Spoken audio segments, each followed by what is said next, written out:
I miss Craig. Fuck Craig. Now recording. Well,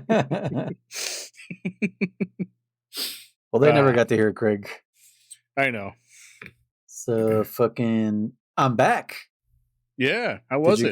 Did you guys miss me? We did. Yeah. No, of course you didn't.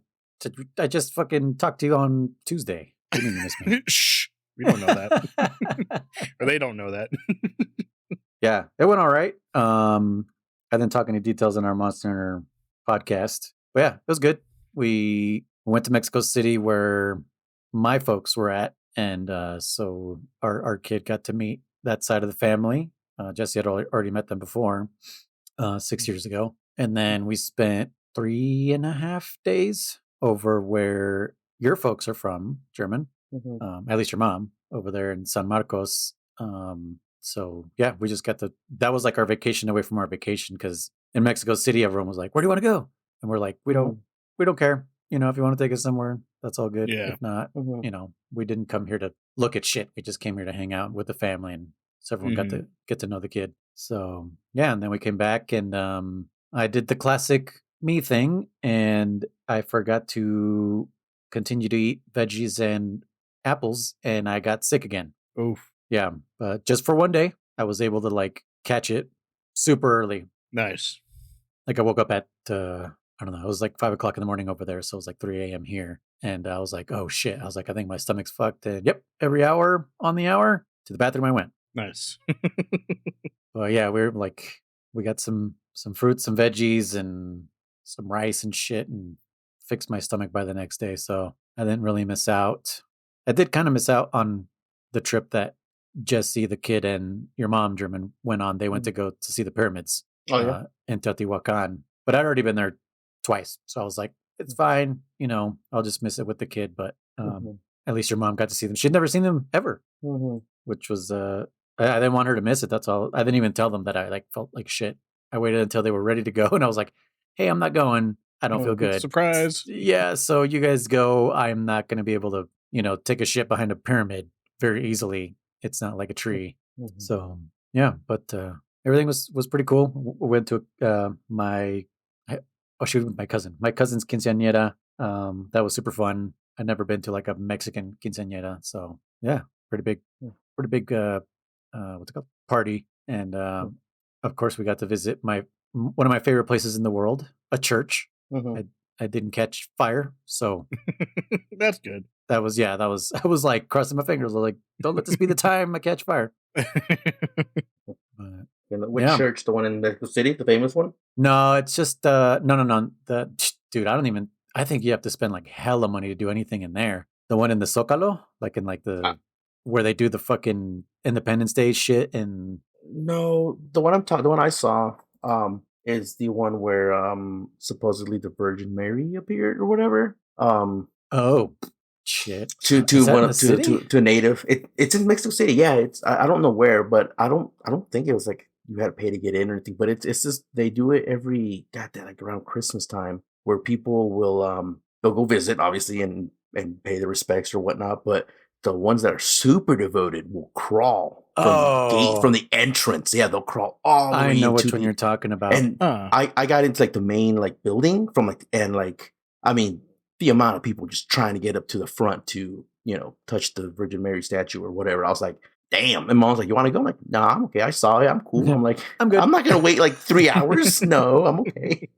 No, it was ridiculous. The amount of people was ridiculous. It was cool. It was nice to see. But yeah, I thought you didn't go to that one then. No, I don't even know where that one is in the city, but I know exactly which one you're talking about. I think I saw it like on a documentary once, and my dad and I were like, "What? That's bonkers." Yeah, I didn't know about that until that time, because then like I remember like instantly, you know, people are getting off the bus, walking up the stairs, and then like as we're walking up these stairs, there's people like crawling, and I'm like, yeah, is that person okay? And I was like, yeah, don't worry about it. And you know, I get to the top of the stairs, and all of a sudden like that's the plaza or whatever you want to call it, and like there's just a shitload of people crawling, and I'm like, what the fuck's going on? And that's when Mom told me some people, and I'm like, oh, because I was like, dude, are these guys okay? Should we help them up or something? You know? Like how drunk are these guys? Like, yeah, I was just well, and the thing is, a lot of them are fucking elderly people. A lot of them are third generation. So I was like, are they okay? Should we help them up? Like, no, I was like, no, they're fine. They're fine. I'm like, okay. Yep. It's a very, very old tradition and belief. Yeah, I totally forgot about that till you mentioned it. Yeah. I thought you went to that one, but they don't do the crawling until like the Christmas or whenever that is. Oh, okay. No, yeah, the one I was talking about, the one in the Zócalo, it's not like you have to pay to get in, but it's so huge and famous because it's like it's in like the center where like you've heard of the church that's like sinking. I've heard. Yeah, because like Mexico City's built on a marsh. Mm-hmm. That's the church I'm talking about. It's like super huge. It's in the area called the Zócalo, which we were really close to. We ended up going there to the Zócalo only because we missed the Day of the Dead parade, which was like one of the main reasons I was going there. Because we got there late. They started earlier than normal, and they went much quicker than usual because they were expecting rain. So they're like, we need to fucking like book it. And my family and I were like, oh, we might be able to catch it. And all we caught was like the people sweeping behind, and we're like, oh shit. And then my cousin's like, we can fucking go through here and we may be able to cut them off. And we're just following her. And your mom fucking took a nosedive, bro. You know how how the fucking like the roads aren't perfect sometimes over there. It was a big ass. They're all what was it, like cobblestone or whatever? Or well, no, it's pavers? It's just like there's a lot of trees. The roots. Yeah, the roots are starting to destroy the roads. So it seems like that's their biggest problem right now. So because I can see a lot of streets that's in some older neighborhood that have like pavers that the walkways and everything are just some of them are like that. Yeah. And then you can tell where like someone's been standing a lot because like it's like the Shaolin monks just like sunken in. I'm like, God damn, dude, someone here sits every day gets stomping or something. Yeah, yeah, right. Like you could actually see you can see like the sweep marks from the brooms or like from the little just chariots that they pull. Yeah, like you're like, dude, like someone passes by this section every day for like the last 30 years. Yeah, but no, there was this pothole literally the width of your mom. And I forget what she said. She said that she was just like concentrating on putting her hands in her pockets, which made it all the more hilarious because she fucking like the pothole was maybe like 1.5 inches thick or something, and so or deep, and so she didn't like expect it, and so she like, and I saw this all happen in slow motion, and I was nowhere near her, so I couldn't catch her, and fucking she goes down, but she throws her left knee down. Because like consciously she's like, my right knee's fucked.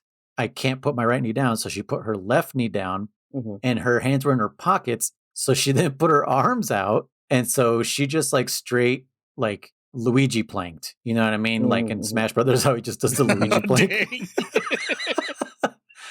And her face didn't hit the ground, thankfully, because because she just like rocked. It's like she didn't hit the ground or anything. She was just like, and then. But yeah, the fact that she didn't throw her hands out made it look hella funny. But, I'm like trying to pick her up. She's like, no, I'm okay. I'm okay. Your mom. And fucking, so, and then from there, that was like at the beginning. And then we walked trying to catch up to this fucking parade and ended up in the Zócalo. We missed the entire parade, but at the Zócalo, they at least had some like ofrendas and stuff and like some big skeletons in like black light and stuff. So we got to see that. And then we walked all the way back to where we parked. And so, yeah, that was like fucking, what did my cousin say? He said like 3.2 kilometers, which was like 2 miles.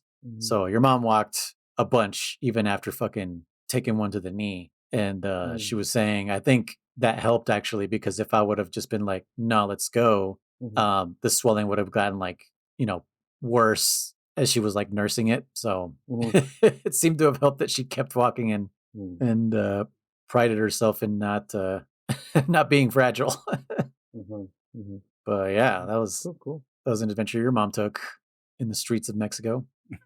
And I couldn't convince that president to make Mexico the 52nd state. Dang. So we get to keep our 50 stars. Fission mailed. Yeah. There was a little screen that popped up that was showing me what I was doing. And I was like, did I die? A bunch of Tengus came out of nowhere. And I was like, what the fuck is going on? I still really love that part when we were watching Chris play. And I was like, come on. Any minute. And I was like, what? How did I die? He sat there for a minute. And I'm like, yes, it got him. Like you can, like, because everything was still like they were attacking him, and he was like, "No, I'm still playing." It was awesome. Oh god, that whole freaking AI section there of Metal Gear 2 was awesome. It was the best. Yeah, I know. If only you could have heard my reaction to learning it was Big Boss. Yeah, I'm still not just that, but like the whole playthrough. Whenever I was catching, I was like, "Chris, I can't hear you," and I was like, "Whatever." Yeah. Noises like I can hear him. I'm like, "Fuck, he must have muted me or something." I don't know, dude. I can't hear him. I felt sad. No, if I muted you, I wouldn't be able to hear you. You must have done something. It's your fault, man. You know that. I couldn't hear you. Everyone else could. And who was it? June or somebody was like, "You're not missing much. Don't worry about it." Well, then it was funny because then you were like, "I'm talking to you the whole time and you're not answering or something like that." Mm-hmm, yeah. Welcome. Yeah. Hey, Jeremy. Good to see you. You're not answering. Okay. I guess you're busy or something. Whatever. Yeah. All right. Well, you guys talked perfectly the amount of time that it took me to take my dog outside. Nice. I was like, right now, run away. Shit. But how was your guys's well, I know some stuff. If you guys listen to the Monster Hunter podcast, these guys apparently have fallen victim to the latest gacha game. Waifumon? Yeah, Zero. Gotta catch 'em all. Zenless Zone Zero. Yeah. Zero-sized boobs. ZZ Top. ZZ Top. Which is funny because double D tops. Was it yesterday? Oh yeah, yesterday because we decided to postpone. Yesterday I was watching one of my old buddies on Twitch, and he was playing. It's like one of those auto shooters that are like vampire. What is that? What was that really famous? Vampire Slayer or something. Survivor. Like Vampire Survivor. Yeah. Mm-hmm. And so I'm watching him play this, and I look at the game that he's playing, and it says Zenless Zero whatever, and I was like, "Oh my god, you're playing one of the fucking mini games in this game!" Yeah. It's one of the arcades. Yes. Oh yes. Yeah. And I was like, "God damn it, my friends are trying to get me to play this fucking game." And one of the guys in chat was like, "Don't succumb to it. Don't succumb." I'm like, "Don't worry, I'm not. I'm never gonna fall for a gacha game." And then I was like, although there is apparently a Monster Hunter game that's coming up that might be a gacha game, so that one might get me. What was it called again? We fucking took us like 30 minutes. Outlander. Yeah. Okay. We were like, what were we saying? Outriders? No, we were saying over something. Over something. Oh, yeah. I'm like Overland. Yeah. Monster and Overwatch. That's funny. I'm actually, so I'm into another one. I'm still playing. I'm not really playing Zero Zen. Oh wow, that was fast, man. No. Fucking abandoned you. He does this a lot. He does. I This all the time. I do. No. Well, I do it too, Chris. Like I'm playing a game and I'm like, come play No Man's Sky. So no. So I'm still playing the arcade mode. Once. Hey, that's just like me and my friend with freaking what was the game? Oh, Baldur's Gate 3. Baldur's Gate 3, and then right. the other one, something Original Sin, something 2. Divinity. Divinity 2. Yeah, like same guys. And that was it. Like never fucking came back. Like thanks a lot, dude. I just didn't buy the games, but still.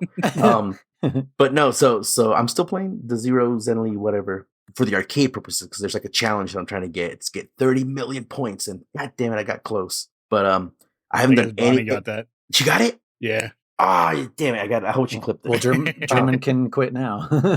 Well, I did say either one of us has to get it. So all right, so but I wonder if she got the other achievement. That was the get 120 length or whatever. But anyways, I haven't played any of the storyline. I got a new one that I'm into now. It's called Pokemon TCG. And TCG. It's a cell phone game, and it's pretty good. It's okay, not bad. Huh. And is it a gacha game also? There's so it's TCG, so you play TCG, and then I don't know what that is. Do you know what trading card TCG stands for? trading card game. Trading card. You keep saying TCG, and I didn't know if you knew what that meant. No, sorry. It sounded like you said TZG. Oh, and that hella confused me. I was like, TZG. But yes, trading card game. Gotcha. Oh, no. That one's been around for a fucking while. Really? Trading card game? Yeah. Well, no. TCG. Yeah, but this version of it, this app, it's an app. Yeah. It's is it? It feels like it's new. Well, I remember I installed it a couple like years back on like my iPad because I just had a kid, and I was just like, I can't stream anymore. I need to find something to do. And I didn't play. I played like 20 minutes of it, and I was like, nah, not for me. I don't know if might it's be the same wrong. one because I know there was a couple out there. Anyways, point is I'm playing it and it's not bad. Obviously you can spend real money to get like open more packs or something like that, but otherwise you get like 2 packs a day that you can open up and you can do a little missions to get more packs. So you're like, yeah, I'm just gonna play it for a little bit. And then I told Bonnie and Chris to get on it. And I was like, by the time you guys get on it, I'll be done with that one too. So Though, See, to be that's the fair, thing. I did that to German with a job, so yeah, he did. I think that's something that happens to you and me, German, is like we're like, get on this game. Everybody else takes forever to get onto the game. And then by the time you've like, gotten everything you wanted out of the game, they're finally in it. Mhm. And you're like, well, I'm kind of done with it, or because you guys took forever. That's what happens to me all the time. Yeah, I think so. No, otherwise, like I don't think I said in the last podcast, but or maybe I did. Like this month has just been brutal. Like I've been just slow, sucky. I don't know if it's the change in weather or something else is going on because I've just been in a real funk. So. Oh yeah, you said in our other podcast, yeah, and it's been a weird couple fucking weeks at work and shit. Literally since you left, I'm not gonna lie. Literally since you left, like maybe just breaking the routine hurt me too. No more Monster Hunter, no more Metal Gear, for like 3 weeks or so almost. Yeah, dude, I haven't even edited the Monster Hunter episode that we just did because I'm like, I need to find my flow again. I'm like, shit, I should have released that like 4 days ago. But yeah, I'm like, okay, I gotta find my rhythm again and get back to fucking editing these quick. I'm like halfway through it, but yeah, it's funny you say that because I've been back 4 fucking days and it's been a goddamn breeze, dude. Like I've been getting the easiest jobs possible. And but I already got a repeat. Fucking Ryan repeated me. I don't know if it was today, but and I knew this might have happened because I found 2 splitters and they were both open ports, and I'm like, oh, this is causing fucking noise. And I did look at their router, and their router was like dropping off a bunch, and I was like, well, noise does do that, and I left it. And fucking Ryan showed up and he was like, oh yeah, I swapped the router because the router was fucked. I was like, God damn it, I knew I should have fucking changed it. Yeah, but sometimes I've been there too, but sometimes you don't have a lot of equipment, so you're like, I don't really want to swap if I don't have to. And I was being stingy too because everybody rated my shit. Like I was gone for 2 weeks. So anytime one of my totes with equipment came in, everyone just fucking vultures, dude. Like I get it. But I'm not there, so take them. Who has access to your cloud? Well, my boss does. Oh, okay. So yeah, it's not like they took it and then they have to ask my boss. Well, yeah. That's what we're wondering if like someone else had access other than Jason, because when I got there, my boss was like, hey, just so you know, your shit got like raided. I was like, yeah, I expected it, So I was like stingy with my equipment, and I shouldn't have been because now I only have 1 more week left on this month. That one repeat is going to destroy my scorecard because I'm only going to have 8 days of work. Yeah, you're going to have and it's slow. So yeah, the percentage will be high. Quote unquote. It'd be with 1 job repeated. It'll just be like, oh, you're already at 12%. I'll be like, great. Exactly. Yeah. With 1 job. That does suck, but it's been slow.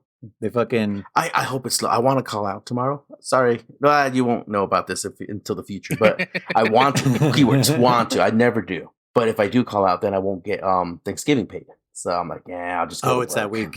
Yeah. Yeah, and I'm like, if it's slow, maybe I'll ask for an EO. I think that's fine. That won't affect your holiday pay. It shouldn't. No. So you're gonna work Thursday? No.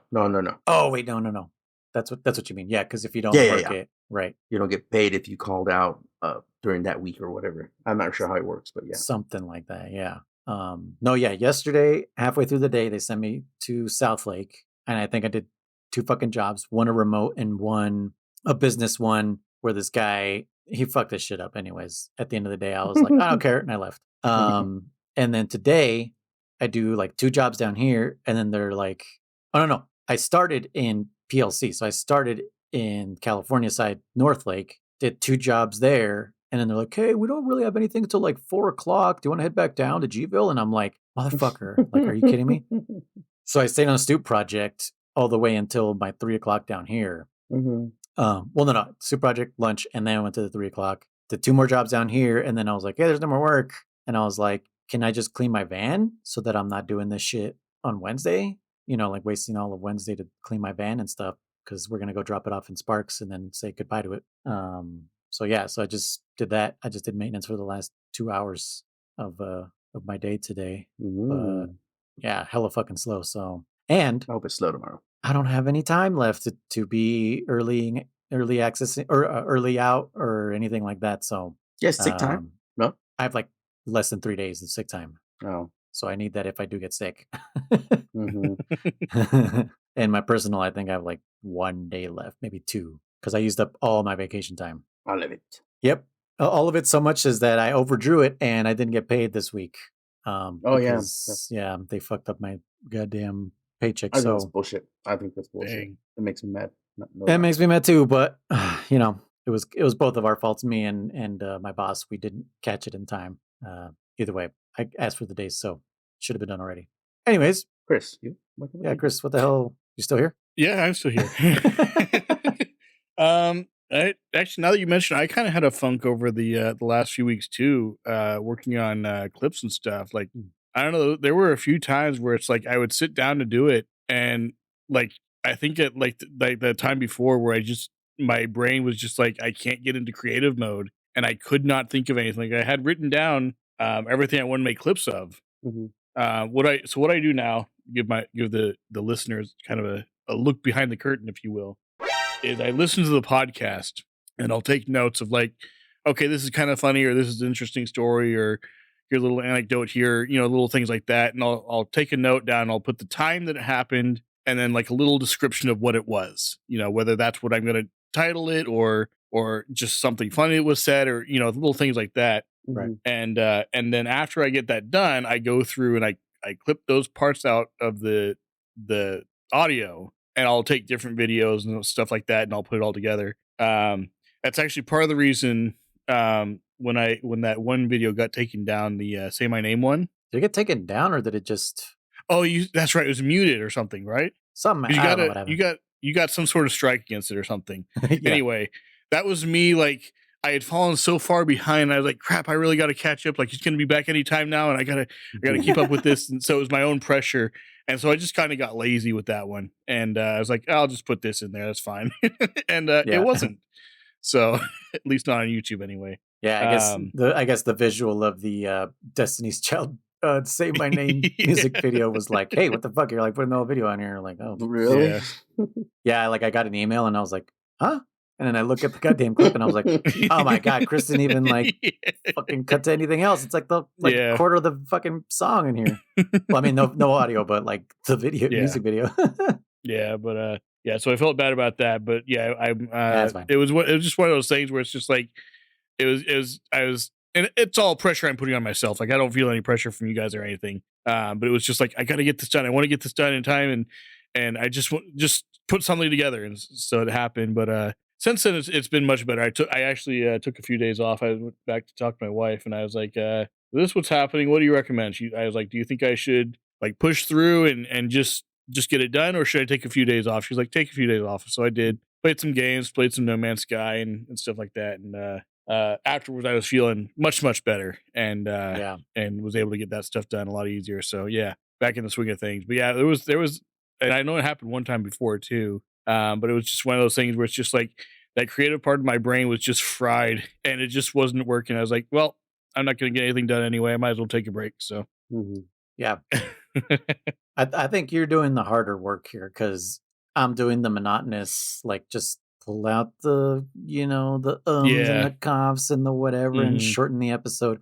I'm not doing anything creative. Like, creative stuff is way fucking harder when you're like, okay, what fucking meme gifs can I put here, and what stock footage is available for this crap, and it's just like, oh God, how do I make this funnier than it already is? There's some of them where it's like I shoot myself in the foot over it, because it's like, this sounds funny, but I don't think of anything at the time of like, what can I do that would make sense for this, or would work for it, or whatever.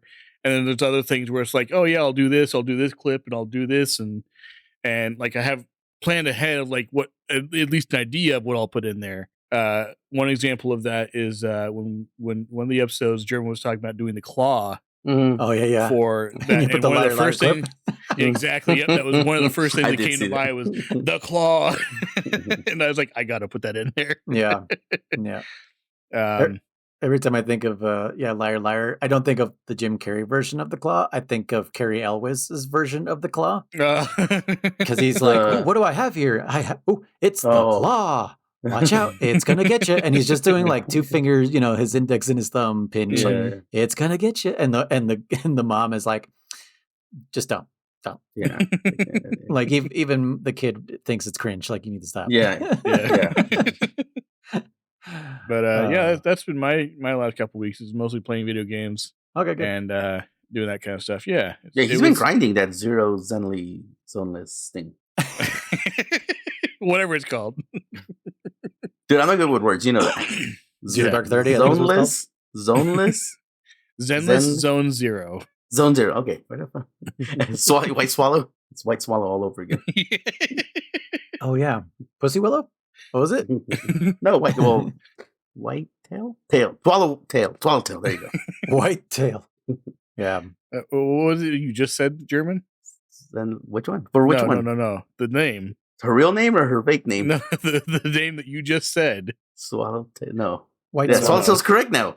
Yeah, White Tail? Tail? That's the correct one. No, what did you say? What was the first one you said? White Swallow? Yeah, he said White Swallow.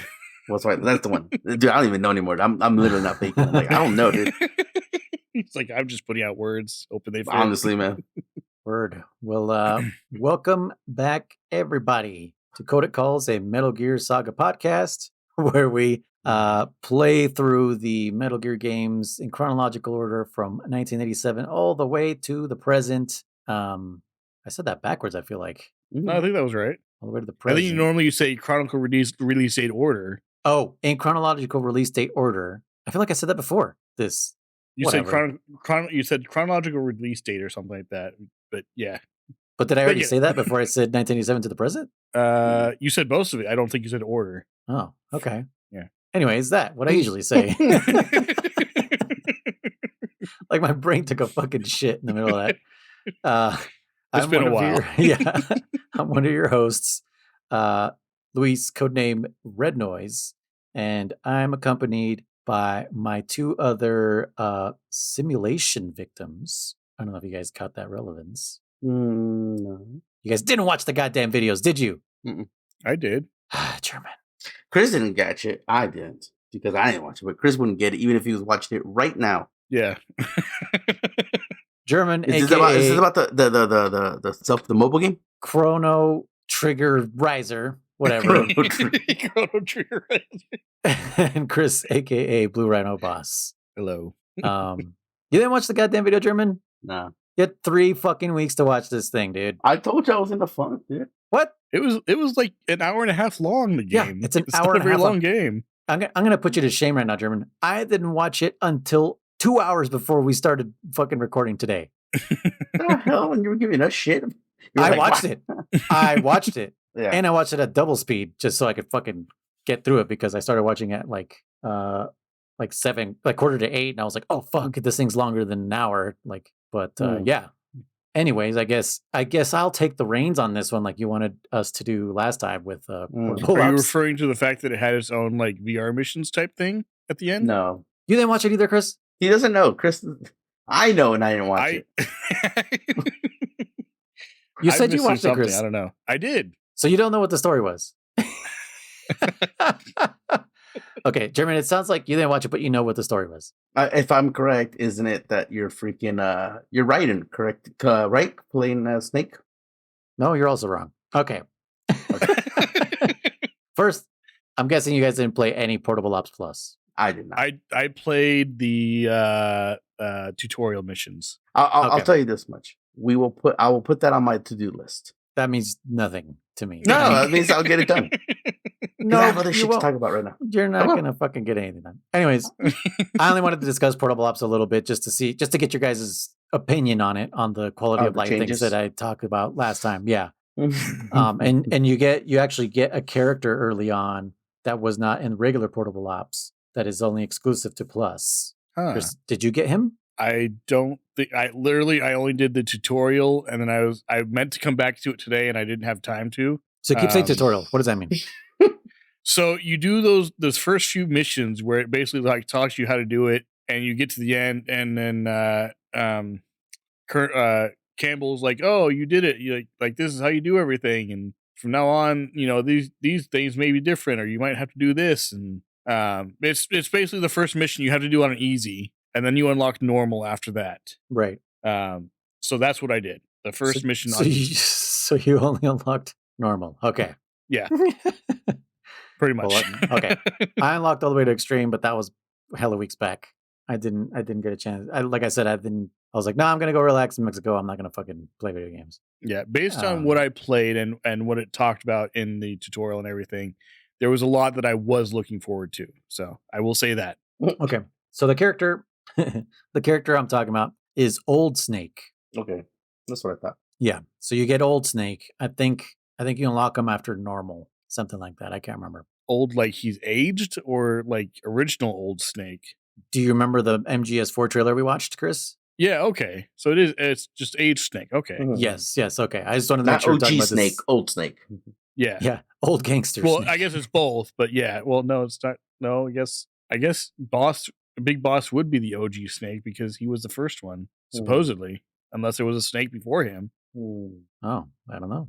Like we said in maybe 1 or 2 episodes ago, don't assume anything, Chris. Don't assume that Snake Eater is the first into the timeline. Yeah, it's true. But okay. Yeah, maybe I just one wanted of the Patriots. Yeah. But yeah, Portable Ops Plus is just I know why German doesn't want to play because he's like, it's not the full game plus extras. I get it. No, but it's basically just like having like the online disc, and that's all it is. It's the online disc to regular Portable Ops. That's all it is. And you just get like random levels all the time, and it's just like, okay, go do this, go do that, and you never start in the same place, and the exit's never in the same place either. And it's pretty fucking challenging. It gets real hard, and yeah, I don't know. It's just more streamlined. I enjoyed it. I enjoyed the gameplay of this one more than the base game, only because of those quality of life things with the radar, where you can actually see the enemy on the radar above or below you. What else was there? Oh yeah. You can like punch kick the box that of another team member, and they'll take the guy for you instead of having to call that frequency. I forget what else. How do they do it? Did they just like it goes black and then they take it? Yes. It goes dark? Okay. Yeah. I was wondering about that because I remember getting that call during the first mission. He's like, you can call this frequency or just give him a nudge or something. And I was like, what does that mean? Give him a nudge. And so one time I tried to push your PSP, just push it. Yeah. Shake it around. Yeah, I was gonna say physically shake it. Take the USB out and throw it across the room. It'll register the disk skip as an actual nudge. Oh my god. You're just scratching the lens of your UMD reader. But yeah, I was thinking like just like drag the guy up against the box or something, and so I tried that and it didn't work, and I was like, I mean, I don't want to spend too much time doing this, but I don't know what he meant, so I just called the number and had him take it. But yeah, I didn't know what that meant, but okay, that makes sense. Fucking Chris. I mean, I told you, and you listened to the episode to make clips. I remember. Yeah. But and it's I Chris, didn't play. So yeah, it is me. But yeah, that's all I really wanted to cover about Portable Ops Plus. I don't want to spend too much time on it. This is going to be kind of a mixed bag episode. Mm-hmm. So I think, do you guys have anything to say about Portable Ops Plus? I know Jeremy doesn't. Not Plus necessarily, but I do have something that I kind of wanted to touch back on regular Metal Gear Portable. Okay. And no. Okay. No. So I actually ended up beating the game touch. like 3 times. And wait, you did what? I ended up beating the game like 3 fucking times. Once our base game, once for me trying to get like big boss rank or whatever the top ranking is, and then the 3rd time I beat it just by fucking around, just trying to get all the characters and stuff like that. But what I wanted to say was, God, I'm just gonna say this one. It's mostly for Chris because you and I already know about this noise, but I didn't know how, because originally when I first played it back when it came out, I only beat it once, right? Mm-hmm. It actually really, really tells you like how much they were thinking about this game in a sense, because what's his name? There is the conversation I told you about where Gene is talking to someone on the phone. He's like, "Oh, how'd you get this info? Blah blah blah blah blah." He's like, "You're betraying your employer," and he reveals. He says, Ocelot, he's like, you're not gonna betray me or something like that, whatever, right? Mm-hmm. And he says, where are you getting your info from? And he says, never mind. He goes, I think I already know who it is. It's the man with the same code name as the perfect soldier. And he goes, okay, we'll see you later, whatever. And he hangs up. That was it. That's all he says. Wait, do you know who he's talking about? That's literally quote unquote. He says, the man with the same code name as the perfect soldier. He goes, and then it's like, I'll see you soon or some shit bullshit like that. So I know what he's talking about. And I didn't put 2 and 2 until literally now, even though I've already played the entire series minus Revengeance. And sorry, who said this to who? Gene to Ocelot. Gene to Ocelot says, I'm trying to put this together in my brain. Say it again. Yeah. So, because, he's saying it. He says, where are you getting your info from? He goes, never mind. I'm pretty sure I know who it is already. The man with the same code name as the perfect soldier. And Gene says that to Ocelot? Uh-huh. When the fuck does he talk to Ocelot? When you're getting interrogated, like a little before that or after that. Ocelot doesn't talk to anybody. He comes in at the end. No, he's on that phone, bro. I beat it 3 times, dude. Trust me, he's there. Yeah. Okay, so you're talking about the post-credit thing. Nope. Because Gene's dead. I know. So it's in the game. He's talking to Ocelot. He says Ocelot. He literally says Ocelot. Fuck, I don't remember that conversation at all. Yeah. But, okay, the conversation, the fact that he's having with Ocelot is irrelevant, in my opinion. It's the fact that he says he knows who he's getting information from, and it's the man with the same code name as the perfect soldier. And I'll just kind of leave it there, if anything. The perfect soldier doesn't have a code name yet. It's just Null. Hey, good job. Uh-huh. That's what I was thinking, too. Yeah. Okay. Who the fuck is Null? Who else is Null? I'll just leave it there. It didn't click for me until fucking 20 years later. But I'm like, oh, yeah, that makes sense now. And we'll just leave it at that. And No, you can't leave it at that. No. we have to. Spoiler. It is spoiler territory. It is spoiler for Chris? Yes, absolutely. Oh, fuck. We can talk about it in the spoiler menu Discord. Okay. Okay. That's fucking me over real hard. Oh, yeah. I swear to God, it wasn't until like literally the third time I was playing, I was like, oh, shit. Yeah. I know now. It makes sense. So is there another Null, or is it talking about like a future code name of his? No. I guess that's all I'm thinking of. You can't answer for me. That's what I'm thinking of, but I'm like, he doesn't have that code name yet. Yeah, Gray Fox. Yeah, he doesn't have that Fox name. No, not at all. Unless it's Jaeger? No, that's not a code name. Hunter? Silly Chris. But that's all I wanted to add. I did want to add that, I beat it 3 times. He just wants me to have more sleepless nights. That's what it is. Yeah, know, right? Well, I do want you to have a little sleepless night. Who the hell was leaking information to Ocelot that was leaking it to Gene during the... and has the same name as the perfect soldier. Yeah. Yeah, who was it? So there's another Null. Yeah, kind of. What the fuck? I'm happy I played that game 3 times because I was mind blown. I swear to God, I was like, dude, this is the best information ever. Is this other Null also a perfect soldier, or is that just happen to be what their code name is? It just happens. Yeah. Oh yeah, absolutely. I know. We know the answer to this one. Later on, we will more than now. I'll leave you with this. It is someone we know, so it's not like an unknown character. So It isn't someone that like it's going to get introduced 5 games from now, Chris. Nope, it's someone you already know. What the hell? Okay, well, I guess we'll move on to the next thing. Yeah. I have one theory, but I don't want to say it. I don't know. No, go for it. The only thing I can think of is that with Solid Snake being a clone of Naked Snake, Raiden, if he's a clone of someone else, if it's that person. Wow. No, because we already know this person. I told you, so it can't be someone you don't know. Well, we know Raiden, yeah, but Raiden's a clone or if Raiden is a clone of this person, then we would technically know that person, right? But I don't think Raiden's born. I guess no. Yeah, technicality. Okay.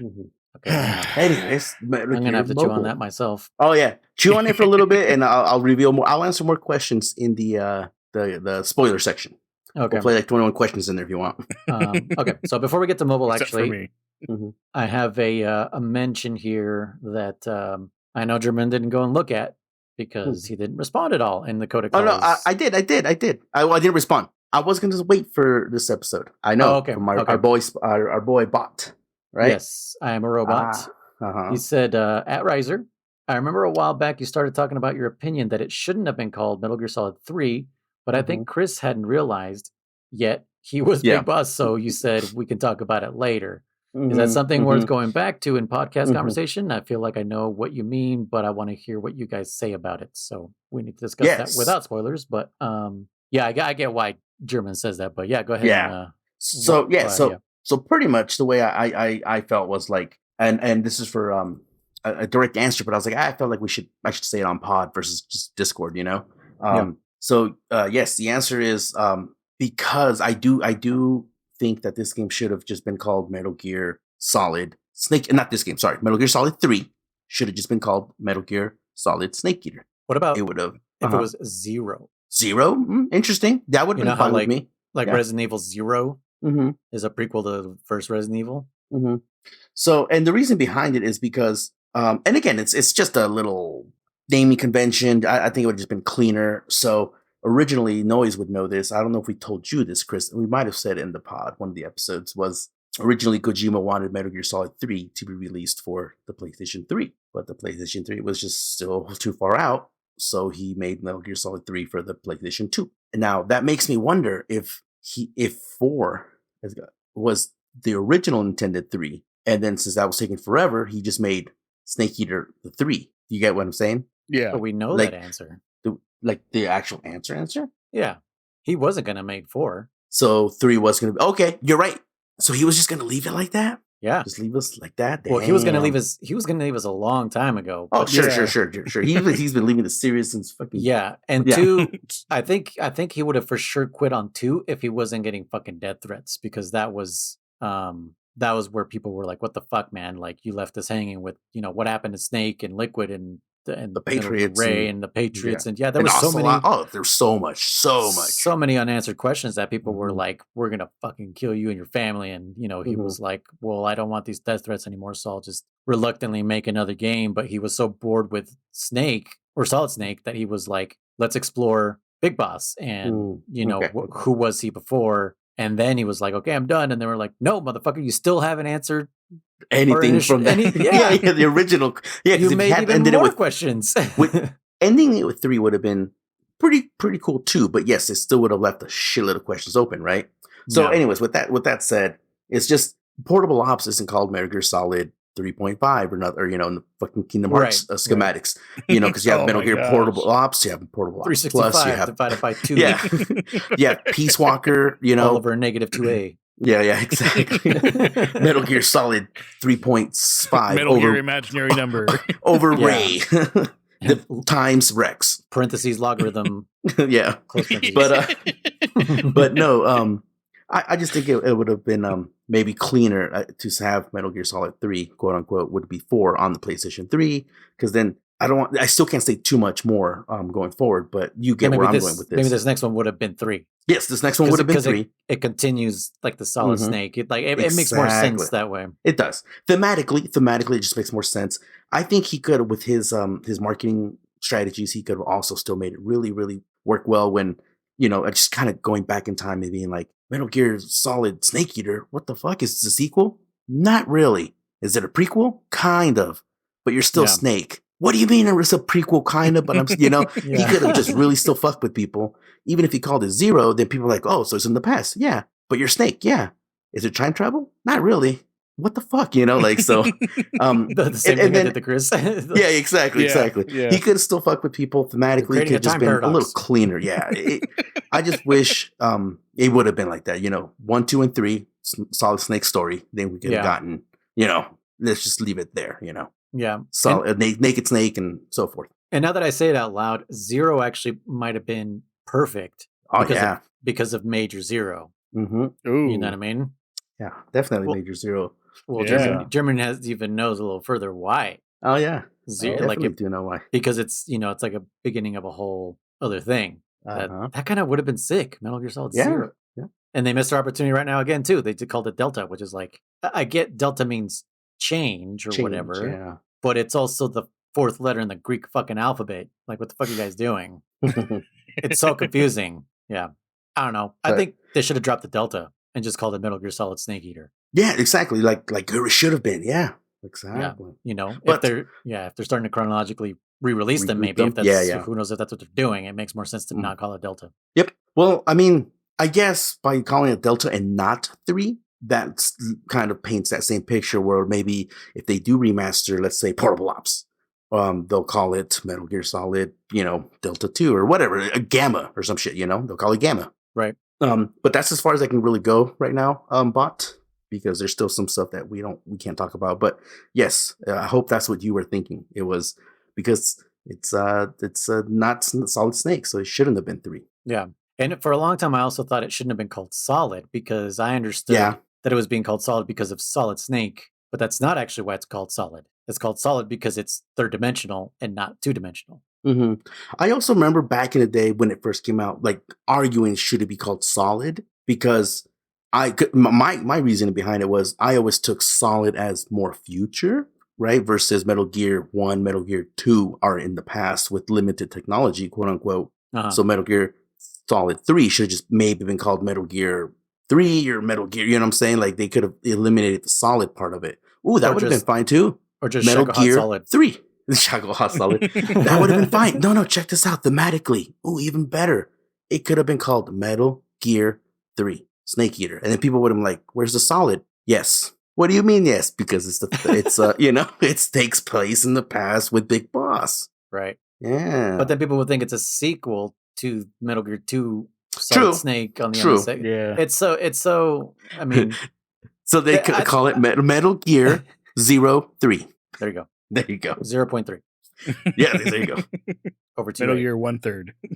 Yes. Yes. 1-3. 1/3. Like those Naked Gun movies. 2.5 and 33 and a third. Great movies. I should really rewatch those. There was do you remember Clay Fighter? Yeah. They made Clay Fighter 1, Clay Fighter 2, and then the third one showed up on N64. Yeah. And they called it Clay Fighter 63 and a third. Yeah, something stupid like that. I couldn't remember, but yeah, it was something. I was like, awesome. I miss Clay Fighter, man. That game was fucking awesome. Mm-hmm. I always played fucking Frosty or that Laffy Taffy looking thing. Oh yeah. I don't remember much about that game, but yeah, I do remember that game. But yeah, like Frosty started out like so like innocent as like a snowman, and then by the third one, he was like this fucking badass that I was just like, Jesus Christ, I hope this snowman never shows up in my front door. Like this is terrifying. Wasn't he kind of like the he was like the poster child almost? Yeah, right? he was the poster child for it. Yeah. That's why if you look at the first cover, it's like, oh, okay, a snowman that fights, and then by the fucking 64 one, you're like, this thing is mean. Like this thing looks like from a fucking scary movie. Yeah. You know, like if Jack Frost fucking if the Michael Keaton Jack Frost one was a horror movie, basically, which would have been perfect because Michael Keaton's face is perfect for horror. Also, another thing happened while I was gone. What? You don't know? I don't know. You're putting a sexy music on. The name's Eva. The Eva name reveal. Yes. Oh yeah. We know who Eva is now. Mm-hmm. Who is she, Chris? I don't know. I don't remember the name, but she voiced Ariel. Ariel. And for the reason that we speculated about. But it actually wasn't her reason. It was actually Chris Zimmerman's reason. That she's voicing very family-friendly things. And Chris Zimmerman was like, I think we should change your name just, because people will riot in the streets or whatever that you're being lewd and all that stuff. So yeah. Well, and it absolutely could be some backlash too from Disney as well, Who knows what her contract might say, Absolutely. You can't do third-party projects without consulting us first or some bullshit, So yeah, pseudo name. So we were right that fucking David Hayter was hinting that you might know sooner rather than later, like you son of a bitch. I think that's pretty cool. And so like I said, I don't think we've talked about it much on podcasts, but yeah, there's pretty much confirmed there's some new recordings going on, right? So yes, for Delta, yes. So that's kind of cool. I'm not sure if it's gonna be just codec or actual new cutscenes or God knows what. I mean, I'm excited for Delta as hell. It's crazy to think we first, started talking about Delta almost a year ago, man. Oh, I know, right? Yeah, February or some shit like that. Jodie Benson is her name. Jodie Benson. And what's funny is I was reading some of the comments on that video, and everyone was saying, it's like, oh yeah, that's that's Ariel, 100%. Like, how the hell did we not catch that? Right as soon as you hear it, you're like, that's my God. That's what I was wondering. I'm wondering if there was anyone who listened to that voice and like, oh, that sounds really familiar. A lot of people speculated that. A lot of people were saying, I think it's her. A lot of people said Jodie Benson, but obviously nobody could confirm it. Yeah. Well, and with voice actors too. I mean, they some people it's one or two voices. Like you have what's his name? The guy who played Kronk. Oh right. Patrick Wahlberg. Yeah. Robert. where What? pretty much everything he voices is the same. I can't say his last name. Warburton. Wugga. Whataburger. Wagga. Waka waka. Where pretty much everything he voices, he sounds the same. Yeah. And then you have other people that they're very talented. They have a much larger voice range. Or whatever you want to call it. Yeah. But I mean, they hire him because we want that voice. Exactly. True. You know what? I was just talking about something very similar about this with my wife. So the thing about him is that he does some commercials, and he does, I mean, a handful of appearances here and there in a year, right? He doesn't do a lot of. You hear his voice is so recognizable, but it's not oversaturated in any one medium. Yeah. Like Crunk. It's Crunk. He's in that movie, but he doesn't talk. He doesn't have like full blown dialogues and full blown. Right. Like it's a lot of little one offs, one sentence, here and there. And you're like, I love this guy. It's all he's there for comedic timing. Exactly. The timing versus like I'm just throwing this out as an example. I can't think of another one off the top of my head, but like then you have Jack Black minus Bowser, because that doesn't sound like him at all. But Jack Black is Jack Black in everything he does. When you watch Kung Fu Panda, he's Jack Black. When you watch fucking The Pick of Destiny, it's Jack Black. When you watch School of Rock, Jack Black. So if you he gets a little, in my opinion, and like you decide to watch the Minecraft movie for whatever reason, he's Jack Black. But you get what I'm saying with that. Happy with his Bowser performance is great because it didn't sound like it. Halfway through the movie, I'm like, oh shit, that's Jack Black. I'm disappointed in the Peaches song. Everyone was making it sound like it was cool when I was like, that was boring. I like the Peaches song. I knew ahead of time that he was playing Bowser. Oh no, I still didn't really realize it. Yeah, until saying that song, I was like, "Yep, that's Jack Black." That's the song really comes out. Mm-hmm, but otherwise in the movie, you forget it's him. Yeah. But the reason I love it is because my son fucking sings it. Peaches? Yeah. I heard he was singing I'm a Gummy Bear recently. I don't know. God. I guess he's got that in his head. Huh? Yeah, because your fucking sister put it on when we were coming back not coming back, but when we were driving around Oakland. Fucking she busted out the Gummy Bear song. And then some other song too that Tony used to super laugh at about a puppy. I don't know what it was. Puppy. Something about a dog. But okay. Yeah, so now he's like, sorry to cut you off there. Yeah, sorry to cut you off there because you were saying about Patrick Wahlberg. Oh yeah. Oh yeah, just that there's like some voice actors are very known for that one role or for that one voice, whereas you have others that can do such a wide range of voices. Again, Terry Strong. It may sound like someone or something, but without knowing that's actually their voice. So you might see like, oh, that kind of sounds like Ariel, but not really. And it could have been without actually knowing. Yeah. Yeah, Terry Strong does millions of voices out there. Some of them similar, but they're all different. But then you have John DiMaggio, and it's like, oh yeah, it's John DiMaggio. I can fucking or what was his name? Not Don Bluth. I forgot his name right now, off the top of my head. Fievel from he's Tiger from Fievel. Fuck, what's his name? I got a computer. I should look him up. Tiger. If only I had a rope. Yeah. What the? But you know what I'm talking about, right? Talking about Tiger. No. What's his name's attack from Street Fighter 2? Dom DeLuise. Dom DeLuise was big in the 80s and 90s. Dude, and All Dogs Go to Heaven, and he's also in fucking Oliver and Company. Oliver and Company. He plays the bum in Oliver and Company. And I didn't really realize that, but like Jessie loves that movie, and she put it on, and I'm like, fucking this guy, like I know this fucking voice, and I'm like, oh god, he sounds like the wiener dog from All Dogs Go to Heaven. And I'm like, oh my god, it's the same fucking guy. It's Tom DeLuise. He does freaking he does a troll in Central Park. I didn't like that movie, but he's the troll. I love that voice. I mean, he just always plays the same. Yeah. You hear his voice and you know who it is. You're like, oh, that's Tom DeLuise. It's perfect. Yeah, just like his. It's just his worry. It's like a worried voice, and it like kind of cracks, and it's just like, what is the dog's name in All Dogs Go to Heaven? The other one? Itchy. No. Charlie? Charlie, yeah. He's like, Charlie. Oh, Charlie. Yeah. Charlie, oh. It was horrible. Yeah. They fucking pinched me or whatever. Yeah. Man, I need to watch that movie. I fucking love that movie. I cry at the end of that movie, dude. Dude, it's so sad. I miss those kind of movies, though, because they're dark.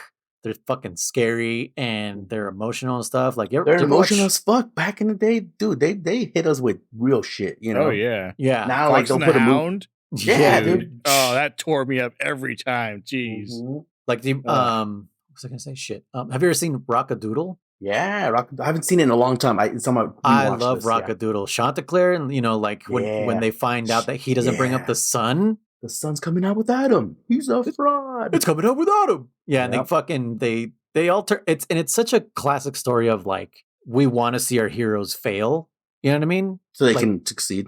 Yeah. No, but I mean like I do get that as far as like the story goes. Like, yeah, you want to see them fail so they can rise up again. But like we as like a society like to see our heroes fail, even if they're not our heroes. You like to see them like mortal, I guess. Yeah, like flawed. Yeah. Yeah. Just so that we can feel like superior to them or whatever. Yep. Because he and I don't remember that movie too well, but Chanticleer was Chanticleer. Sean? Like Sean? Yeah, Chanticleer. Okay, Chanticleer. Like he was just singing and he was vibing, but he wasn't like, taking anyone advantage over him making the sunrise, and everyone loved him. But then like when the fucking owl, spoilers for whoever hasn't seen it, sabotage him and attack him or whatever the fuck happens, and the sun comes out without him, they all like instantly just turn on him. Yeah, they turn on him right away. Like instead of saying like, hey dude, well it's cool, man, we still love you. Nope, they were just like, you're a fucking fraud, bro. But see, that's what I'm saying is like as a society, that was a reflection of society of like, yes, we want to see Britney Spears almost fucking kill herself because and it's just like shave her head and stuff. Yeah, just leave her the fuck alone. Like, why are we so like, yes, fuck her, It's crazy how quickly people will turn on you for one fucking thing. Yeah. But and also the reason I also love that movie is because it exposes kind of like what Elvis was also, is that he was just a puppet for entertainment. Like, yeah, sing the songs, monkey. He didn't fucking write half of the shit that he did. He was just like, God, I just need to pay off my debts and my drug addiction. Poor son of a bitch. But anyway, 80s movies. 80s movies, watch them. They're great. Yeah, I'm not gonna lie. There's probably a lot of listeners on here that are like, what the fuck are you talking? They were born in 2000. They have no idea what we're talking about. 80s animation, yes. If you're late to the game, watch that kind of shit. They're dark, disturbing, and fucking awesome. They're filled with great writing too, man. Like, The Last Unicorn, all that shit was like, and great animation, like just like hand drawn, like more frames than they do nowadays. Like there's still hand drawn stuff now, but they were doing like a lot of frames per second. They were doing some of those things where they had like the behind the scenes stuff, like it shows them flipping between actual like 2 to 3 pages in front of them. Yeah. It's insane. Yeah. I remember I wanted to be an animator when I was a kid, and I drew like 10 images of like Beavis and Butthead walking down the street, and I was just like, fuck this. Yeah. This is too much fucking work. Are you kidding me? Yeah. Dude, I did some animation shit in community college on the computer, on Adobe or something. And me too, I worked my ass off on a little project. My ass off. And it was like a fucking 10-second clip. I was like, fuck that, dude. I know. That sounds like... No. And that's why, a quick tangent, and that's why Spider-Man Homecoming, or whatever the one with Mysterio is complete bullshit. Because they're like, give me more smoke and make the monster bigger. Like, click, click, done, sir. I'm like, bullshit, motherfucker. This movie took years to make, and you guys are fucking changing special effects on the fly. Fuck off. Yeah, real time. What are they using? Unreal Engine? What the fuck? Yeah, no shit. Plus, they would have to have all those assets ready to go. You know what I mean? Yeah. Oh, yeah. They can't just conjure these assets. Like, they have to have them in a fucking warehouse somewhere with supercomputers, like compiling this smoke simulation, which also has to interact with real life geometry. Yeah, because they were being projected by the drones or whatever. They have to follow his hand movements. I didn't buy the drone things, man. Like, I was like, I like Mysterio as a fucking bad guy, but this one like really ripped him down to like just a con man, honestly. Yeah. No, it was bad. Again, like I just remember when he was like, "God, give me more fire, make him bigger," blah blah. And I was like, more 10 times more destructive. I was like, and they were just clickety clack. They're like, done. I'm like, fuck off. I was like, I'm done. Yeah, because Mysterio's all about illusions and stuff, and visual effects and whatever. But I don't know. I think it's because I know how all that shit works that I'm like, no. And I think that's what it is because we know what goes behind the screen. We're like, no, that's not how it works. So, people will just right click and fucking make bigger, enter, enhance. enhance. Yes, exactly. Yeah. Exactly. Or like Chris, like another tangent off that tangent, like the security. Me and Chris did security, right? And people be like, "Can you guys go look at the cameras?" I'm like, "Motherfucker, this ain't no CSI fucking Las Vegas. Like those cameras just capture a general fucking picture. You can't enhance off of someone's sunglasses to catch at like the 12 fucking frames per second, dude. Yeah, dude. I'm like, get it out And of here, man. half of them, the person's like, it'll show their head in the shot, and it's like, what were they wearing? What did they give to each other? I don't know. It doesn't show that. Like, Yeah. and you His look hair through like was 3 different. black. His shirt was white. I don't Yeah. know. Oh man, some of those. Yeah, I remember doing reports for some of that stuff, and it's Oh, like, yeah. tell us what happened. Well, this is what I saw, so that's all I'm Just- going to put. Yeah, or Let's they just point speculate. they point at a camera that's like, well, there's a camera right over there. I'm like, motherfucker, that's like 30 feet away, and it's not. Yeah. It's you can't. It's not see shit, zoomed but- in, dude. Yeah, yeah, exactly. It's It's a wide angle. Yeah. yeah. But anyways, yeah. So yeah, we know how it works. So when Yeah. people say The one thing- or movies do stuff, you're like, no. The one thing I did like that Mysterio used is that he used like a modern day motion capture suit. Okay, yeah. Like the triangular thing. Like that's what they Mhm. do nowadays instead of like the suits with the balls and all that shit. Oh yeah. Like they just use patterned shirts and stuff because the camera can pick up on that. I mean, you could still use the balls and stuff with infrared and whatever, but those suits are like way more efficient and comfortable, and you can actually like fall down on them without being like, oh god, there's a ball in my spine, you know. But yeah, You know, anyways, speaking of hold on. Speaking Oh, of yeah, falling down, one of my biggest fears is always like being tranked and then falling on that fucking trank, you know, Oh. and like the needle just digging into you more or some shit like that. It's a Like very an actual specific fear that you phobia. have. I'm sorry? That's Huh? like that's an actual fear you have, or is it Like- like just something like obscure? Like if this ever happened to me, I wouldn't want that to happen, type thing. Okay, that. Well, you need to Because do because German. well, because like in this game, well, in this series, we trank a shitload of motherfuckers, you know. and and they sometimes they just fall on the fucking- dart. That's what I'm saying. So like, imagine you getting tranked like in the chest and you just fall right on it. You're like, ow, man. Like I know you're not gonna feel like you're sleeping, but god damn, that still fucking hurt, you know. Yeah, you'll feel the goddamn bruise later. Yeah, know, exactly. Like, fuck, why does this, like, Well, not but- just the needle, but also the goddamn trick I fell on.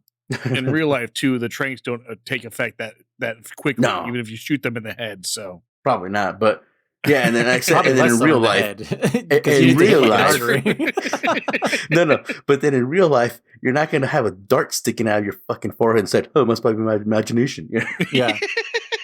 And after a minute, it won't just pop off. yeah, exactly. Do you remember that? If you actually like watch the dart, like after a Mhm. minute, it just like boop, it just pops up and it gives Yeah, away. so it's- That was Like, I awesome. gotta- I'm like, I got to take this out of the game. It's taking up too much memory. Yep, exactly. What you got to do, German, if you Mm-hmm. ever get darted, you got to do what Ace Ventura did and fucking do a 360 spin as you're falling down and make sure you fall where there are no darts. dude, I've already thought about that, man. If I'm ever getting darted, yeah, I'm making sure I fall. You know, Wait, a 360 or a 180? one. Well, he does a 360 if you notice it. Oh, Because he's okay. like, because he's got first he gets, what is it? He gets hit like in the fucking arm or in the neck or something. No, in the arm, and his arm goes fucking numb, and then he gets hit in the other arm, and his other arm goes numb. And he's like, "Run!" You know, he tells his fucking monkey, "Run!" And they start running through the fucking jungle, and both his arms are fucking numb as shit. And then he just keeps getting tranked, like he falls onto a rock, or like he stops on a rock to like rest, and then he gets fucking tranked like 5 times in the back, and he's like, 5 darts is too much. And then he fucking gets up and starts running again. And then he gets started more and more and more. And he's got none on his chest. And then that's when he's like, he's about to fall on his chest. And he fucking does a 360 and then falls on his chest again where there's no darts. That's what I'm telling German. If you have that fear, make sure you do 360 and fall where there's no Yeah. darts. What a classic fucking scene. As soon as you said, my fear is to fall in a dart, I just pictured the Ace Ventura scene like, just do that. Just do that. All Oh, right. man. Yeah, Yeah. mobile, I guess. Let's talk about the mobile game. Yeah. Not really going to talk too much about it, but German, do you know what the story was? Because you think you said you think you knew that you were writing, but you're not. You're not right. Well, I know it's a philanthropy. I know it's Snake and Otacon. It takes place in between 1 and 2. This is Right. where you are philanthropy. That's all I really know, though. So, okay, so here's what's going on is you infiltrate a base, like always, and then you manage to get a hold of some scientist, some chick, probably has big bobas. I don't know. You only talk to her on the codec, but her name is Dr. Reed. And then, Oh, that's right. Okay, I do remember that. Yeah. Okay, and then Otacon starts getting like real sus about her, and he's like, I don't know, man, I don't trust her. He's like, and then he looks her up and finds out like she doesn't exist Yeah. or something. And Snake's like, okay, yeah, whatever, but I'm still gonna save her. And Yeah. it And doesn't change the fact that I'm gonna help her or whatever. Yeah. right. And she's like, hurry, Snake. Like, when I was a kid, I was afraid of monsters, and my brother said there was no monsters, but I Yeah. created one or some shit like that. And she's like, hurry. And fucking Otacon cuts her off again. And he's like, dude, I don't trust this bitch. Fucking, like, let me, look up more shit. And he's like, whatever, Otacon. Like, I gotta go fucking do, Metal Gear. I gotta go fight Metal Gear. Yeah. Whatever. But yeah, there's actually a lot of dialogue that, I didn't think there was going to be this deep of a story in this game. Like, I thought it was just like, hey, infiltrate this base and then you'll just go. But this is a very Metal Gear game. Like, there's Codec calls every like fucking 2 minutes. Oh yeah. I had to slow down the video a couple times because the guy who was playing it was not letting the dialogue stay on screen very long. Did you have that problem, Chris, or were you able to read it quickly? I did. I was watching mine at normal speed, but yeah, there was a couple times where I was like, wait, what? Yeah. And I was watching it at double speed. One. Well, yeah, it's the one I put on there. Oh, I watched a different one then. Okay, never mind. Really? Well, I mean, I didn't click on that one, but it might have been the same one. I don't know. I think there's only one playthrough on YouTube that's the only one I found. But anyways, I was watching at double time speed, and then I was just like pausing the menu every time, or pausing the video every time the fucking dialogue came up. Yeah. But I guess the whole goal of the game is for you to just level up your key card, and you reach up to level 4. I think it wasn't very high. Yeah. I was thinking like it was gonna get to 6 or something, and I remember like looking the video because it said it was like an hour and 45 minutes long, and it was like the progression was super slow, and I was like, are we gonna get to level 6? Like, what's going on? This is like, is it gonna just speed up all of a sudden? And yeah, get to level, I think it was 4. Yeah. Yeah, it's a very quick game, very bite sized, but it has all the Metal Gear Solid 2 aspects of it. Yeah, mechanics, like it has hiding in lockers. You can't pick up any enemies though. You can't pick up enemies. I did notice that because there was one point where he like knocked someone out, and then he opened a locker, and I was like, oh, is he going to put inside there? And he was just looking inside, and this guy opened up every locker. Not. Yeah. Oh my gosh. Why? So we were watching the same video. Yeah. He was opening up every locker, and I was like, dude, what the hell? And it seemed like I thought this was like his second playthrough, because when he started the game, it's like, are you sure you want to start a new game? It's going to erase your old one. And I was like, okay, cool. We're just going to see the gameplay. He's not going to, wander around and fuck around. But no, I think he started like a game just to test it, and then was like, okay, let me record for real. And yeah, because I remember a couple parts in the end, he was fucking hella like, where am I? Like, he was definitely getting lost. And I was like, oh shit. Yeah. Like, don't tell me this. He doesn't know where to go. Well, and what was weird to me, I don't know if you noticed this too, and it could have been a whole thing, I don't know, where he would look at some of those posters, the women. There were like 2 or 3 that he just ran by. It's like, did you not see that one? Or was it like, because I don't know if it's I have no idea how it works, if there was like an achievement for it or whatever. But there were like 2 or 3 that you walked by. As like, do those not count because it's the same like category of a certain one that you already seen, or like how does that work? Because he didn't look at all of them. So I was curious about that too. Yeah, I don't know if it was like some kind of achievement he was after or whatever. Yeah. But I think he was just like looking at all of them because it's like, hey, this is a Metal Gear Solid 2 thing where there's just pictures of ladies randomly everywhere. But it was just a face. right off the bat in the beginning of the game, German, you'll appreciate this because it's attention to detail again. They acknowledged that the camouflage, the optic camouflage isn't working correctly. So they say, yeah, you can't use it because it's being weird. But then they introduce the fact that this camouflage isn't actually optic camouflage. It is an RGB based camo. Yeah. So you have to go into like the in-game first person view and then sample a color off of a model, a crate, a person, a poster, and it'll change your camo to be that color. Okay. And it actually becomes part of the game where like there was a door that was locked with like security level red or some shit, and you had to scan the red, and then it opened the door for you. And it was like, oh, that's fucking kind of cool. That's dope. Yeah. And then there was go ahead. The one thing I didn't understand about that is Snake was asking Otacon questions, and he's like, would it work against cameras? And Otacon was like, no. Why wouldn't it work against cameras? Do they have like, I'm assuming they have like infrared scanners or something, maybe, like, and they can see through it, or I don't know. Like that didn't make sense I to feel me. like it would work better with cameras. Why would it work against humans and not cameras? Yeah, I think it would work cameras better. And then what's funny is later on, Otacon says, hey, you have to scan a certain color to get by the cameras so that the cameras think you're one of the soldiers or something, right? Because it's like scan green so that you look like one of the soldiers that is in green. So it kind of just contradicts itself in the same game. But I thought that was a fucking super cool mechanic, and I was like, damn, I hope this, or I kind of wish I could, like I wanted to play it more and more as I watched. I was like, fuck, I actually want to play this and play around and fuck with the AI and do all sorts of stuff. So I'm still gonna, I'm not giving up on figuring out how to play this game and getting us to play it at some point. I would probably, one of the reasons why I didn't really watch this video, and I'm sorry, I should have watched it, and I'm kind of watching it now, is because I did want to play it, because I wanted to play it. I know, I want to play it so bad.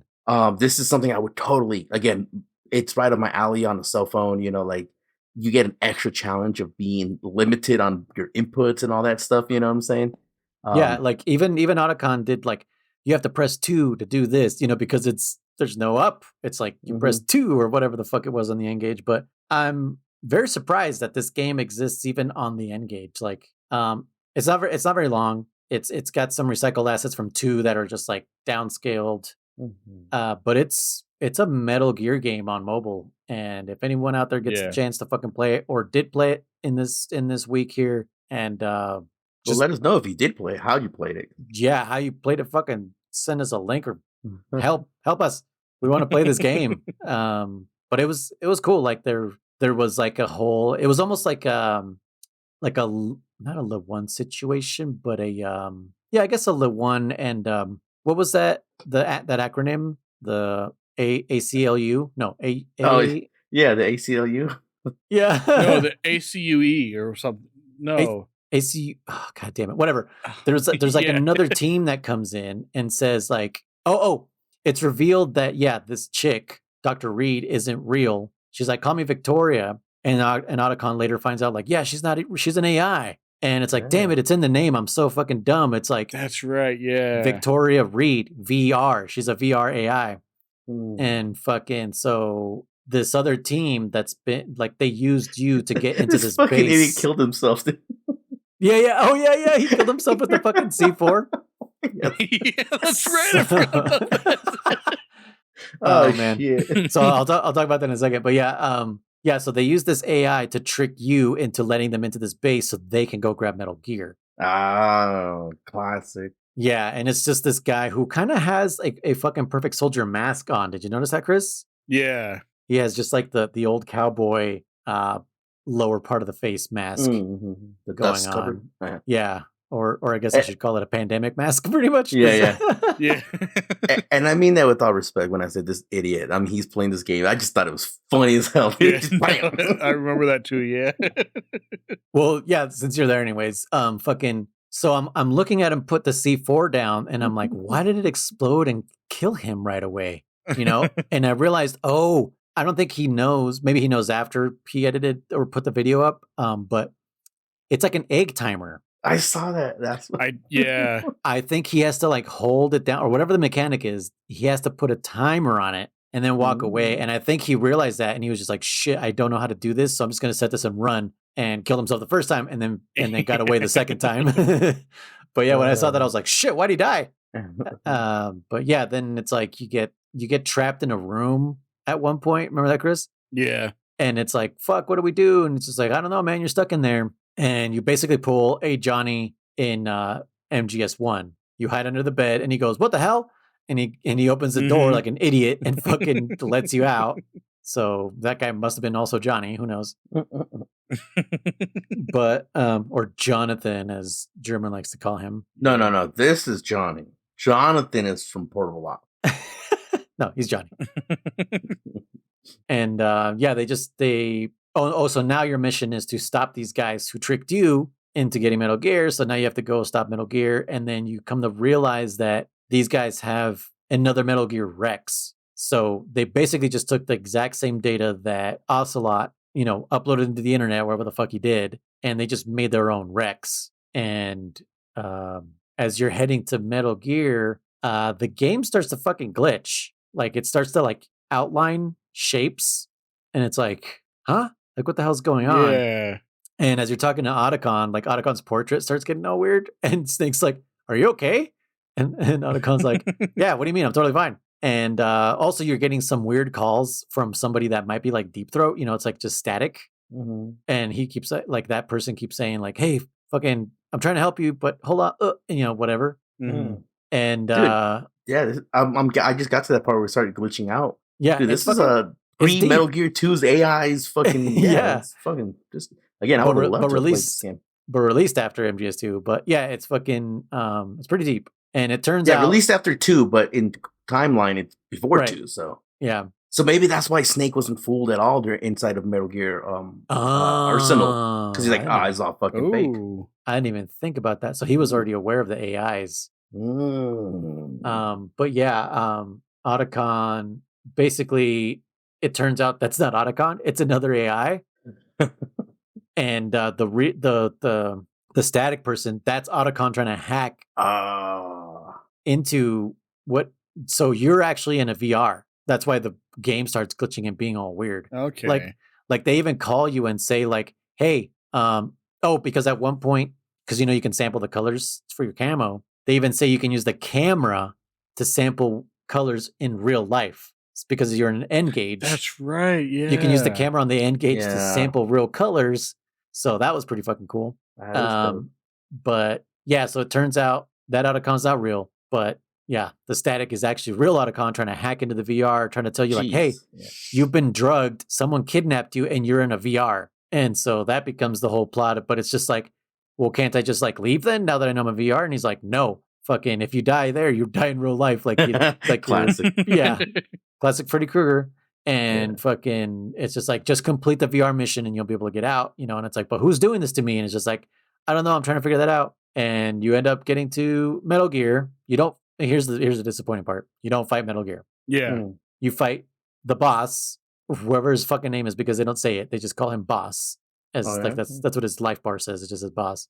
But also there's like before all that, there's a Nikita missile section where because once these guys take over the base, they put Semtex and the Semtex controllers everywhere with the laser walls and stuff. So that mechanic comes back where you have to shoot the controllers to get through the lasers. And there's a whole room where you have to shoot your Nikita missile in and you have to blow up the controllers to let you through like this three-layer laser door. And so you get to the boss and like the game tells you everything you need to know, right, Chris? Like it's not like, how do I do this? Like the fucking Codec Calls tell you everything. And Ocelot tells you, Otacon. Damn it. I just fucking pulled the German. God damn it. Otacon tells you that when because the guy's gun will jam and he'll call you and he'll say, "Hey, when the guy's gun jams, he's very vulnerable to Nikita missiles." And so that's basically what you got to do. Wait till his gun jams, or something that I know shouldn't work. He says you can use chaff grenades to make his gun jam, and then you can attack him with Nikita missiles. And I'm like, no. You can't use the Nikitas when a chaff grenade goes off because it's remote controlled. But this game lets you do that. So okay. So the guy does that. Also, the boss calls in like helpers, kind of like the way Ocelot does, and they kind of start shooting at you from an up high spot, and you have to like eliminate them. But yeah, and then you beat and as you're beating the guy, the game is like glitching more and more and more. So like it becomes more intense how like the geometry is getting even fucking crazier, and you're like, God damn, like I got to deal with these visual glitches. This guy trying to shoot me in the corner, and then the boss trying to shoot me. So, but yeah, once you beat him, it's like, what does it just say? It says like mission complete or VR complete or some shit, and then it says error, and then the credits roll. Yeah. Quick question. And you don't find out who the fuck drugged you and put you in this VR. No. Damn. Okay. So quick question. I was literally like, what the fuck? Okay. Earlier, much earlier, you said Ocelot. Was that also a misspelling, or is Ocelot in this game? No, sorry. I meant Otacon. Okay, so okay. Because you said Ocelot earlier, I'm like, oh shit, he's in this game too. I'm like, okay. Are you a hacker? No, my bad. Which is funny because they mentioned that Otacon is when he's talking to Dr. Reed and he's mentioning like, I have someone guiding me through it. Oh, is he good? Oh, he's one of the best hackers around or something like that. Oh, right. I laughed at that. And then they brought up the he had to go to the nodes to upgrade his card. Did you say nerd? Yep, that's exactly what I thought of. Oh, one thing I forgot to man. mention is when Otacon is like, oh, because Snake is like, well, how do I know you're the real Otacon? And he says, ask me something that only I would know, right? Ask me about the first time we met. What did I do the first time we met? And fucking Snake asks him, okay, what did we do? And the AI Otacon's like, huh? Like, what do you mean? And he's like, you peed your pants the first time. No. The real Otacon says, I peed my pants. And Snake's like, aha. Okay, so you are the real fucking Otacon, and he's like, and he says, I'm glad you got out of that habit, just poking more fun at fucking Otacon. That's funny. That's how he proves, which I don't get that. I mean, if an AI is clever enough, they'll know all that shit. Sure. Yeah. I would have made an AI that doesn't know shit, an AI that does know shit, so I could trick him with the second AI. Be like, haha, see? Mm-hmm. And be like, look, you're still talking to an AI because I tricked you with the first one. That's some Rick and Morty level shit right there, man. Yep. The fucking what is it? The people living in a battery that are a battery for another civilization. Yeah. No, there's another one too where like Rick makes like a robot to predict something. I don't remember. And he's like, I predicted you would say that. He's like, I programmed you to predict that I was. He's like, I drugged you to think that you programmed me to. And they're just going back and forth for like fucking hours. And that's what I wanted you to believe. That's what I wanted you to believe. And I wanted you to believe that. It was like fucking yeah. This looks cool. I'm watching this gameplay and I'm like, part of me doesn't want to watch the full thing because I want to play it. But I'm also like, will I get a chance to play it? So well, if you actually follow through with this emulator, because you've actually used it or know about it. Which one? The BlueStacks? Yeah, BlueStacks, I think is what it was. Okay. Fucking, I'm by the end of this podcast, put that in your I'll get it done list and fucking and actually do it, and then we'll revisit it with actual game because I want to play, like I said, with the AI and the mechanics and stuff. Yeah, on a primitive, control scheme. But that's just the sad part is we're not going to really get to play on an NGage, like on an NGage, yeah, with those buttons. But yeah, we can still make something work. Yeah. Let's see how much does an NGage go for. Let's go to eBay.com. NGage, Nokia NGage. They're not that bad. So with no battery, no charger, $80. Okay. A pre-owned one, $130. But even then, you can't get the game on there, right? Like you have to. Well, you just have to get a fucking Metal Gear cartridge. Metal Gear. Let's see, how much is that? Wow, no one has it on eBay, really? That's kind of crazy. I mean, I'm pretty sure it wouldn't be too hard to put it on there. Okay. It would be great to play it on actual hardware. That's what I would like prefer. But if we have to emulate it, that's fine. Yeah. Look at this fucking. Who the fuck? This taco shell ass phone. So crazy. From the Ukraine, $130. Yeah, I remember when that shit came out. I was like, I want one. It was probably like $400 when it came out. But yeah, that's mobile. It was just a VR mission that you got drugged into being in, I guess. Okay. But then there was actually the VR missions afterwards too. Oh yeah, then there was actual VR missions, and I was like, well, wait, weren't you already in a VR mission? Yeah. Yeah. I didn't watch the rest of that, but I was like, okay, I get it, VR missions. So like I said, this is going to be kind of a mixed bag episode. Sherman, do you have the playlist of those trailers you wanted to watch for MGS4? I do. I should. You want to watch them now? Yeah, we have time. Okay. All right. You're going to call it tomorrow, right? No. No, I don't like to call out. But yeah, we should have enough time. So we already watched the initial one, right? The FPS fake out. Yeah, the FPS fake out trailer. So I think you're gonna have to play a little bit. Do you want to do it or do you want me to do it? Don't matter to me. Better you do it. So can I send you this playlist or something? Or yeah, just in the chat, just paste it in there for this channel. Forgive me for not being a PC person. Not just PC, like just how the fuck do I share? But that's only the video. I want to share the playlist. So in YouTube. Wait, is this a personal playlist you have? Yeah. If it's not public, you won't be able to share it. Playlist. So if it's set to private, Yeah, if it's at the private. Oh, it is private. Let me see. Can I switch that? You should be able to. Settings. Okay, how about this? How about I just send you you make a quick playlist. I'll send you the ones that we should be watching, in my opinion. How about that? Sure. Just put the first one in there. How about that? Yeah. Maybe Let's start with that. Copy, and I go over to the Discord. Right in Discord, it's fine. Yeah, but put it in the channel we're in right now. Yeah, in the chat. Yeah. Enter. So that's the first one. You son of a bitch. And then You did it. I did something on computers. Yay. Uh, And then here's the next one. Oh shit, Kristen, look at that. I'm not looking at these, yeah. Okay, good. did you paste it already? Yeah. Oh, okay. Okay, so these are all the same guy that I keep finding too. PlayScope Timeline. So Yeah. You guys in the audio world, yeah, PlayScope Timeline pretty much is the same guy that I keep finding because he does the AI upscaled one, so they're a lot cleaner and stuff. All right, so it's about an extra 30 minutes if you watch all the ones that I think we should be watching. Damn, you want to watch all those? No, we don't have to, I guess. Damn, if it's that, then I mean, if you want, we could watch all. one. I mean, that's a lot, but I would say pick the ones that like matter. All of them. I don't know, man. We didn't watch every single trailer to the other games. I feel like you just asked German to name his favorite child or something. Yeah, I was thirsty for. I watched every single one of these trailers, and I was like, no, I get that. I get that. Yeah. But think about it. If I put every trailer for MGS3, that would have spoiled the whole fucking game. I don't know, man. Maybe not. Fuck. Okay, well, hold on then. So this first one that you put, is this essential? The first one? Yeah, the one that you just posted, or the first one that you posted. Yeah. The first one that I posted, no, not really. Okay. It's a little bit more tease. It's more of a tease, like a kind of like, hey, it's kind of what you're gonna be doing. Maybe the second one might be the better one. Yeah, because I don't want to give Chris too much, even though he won't remember anyways. But I want to give him too much.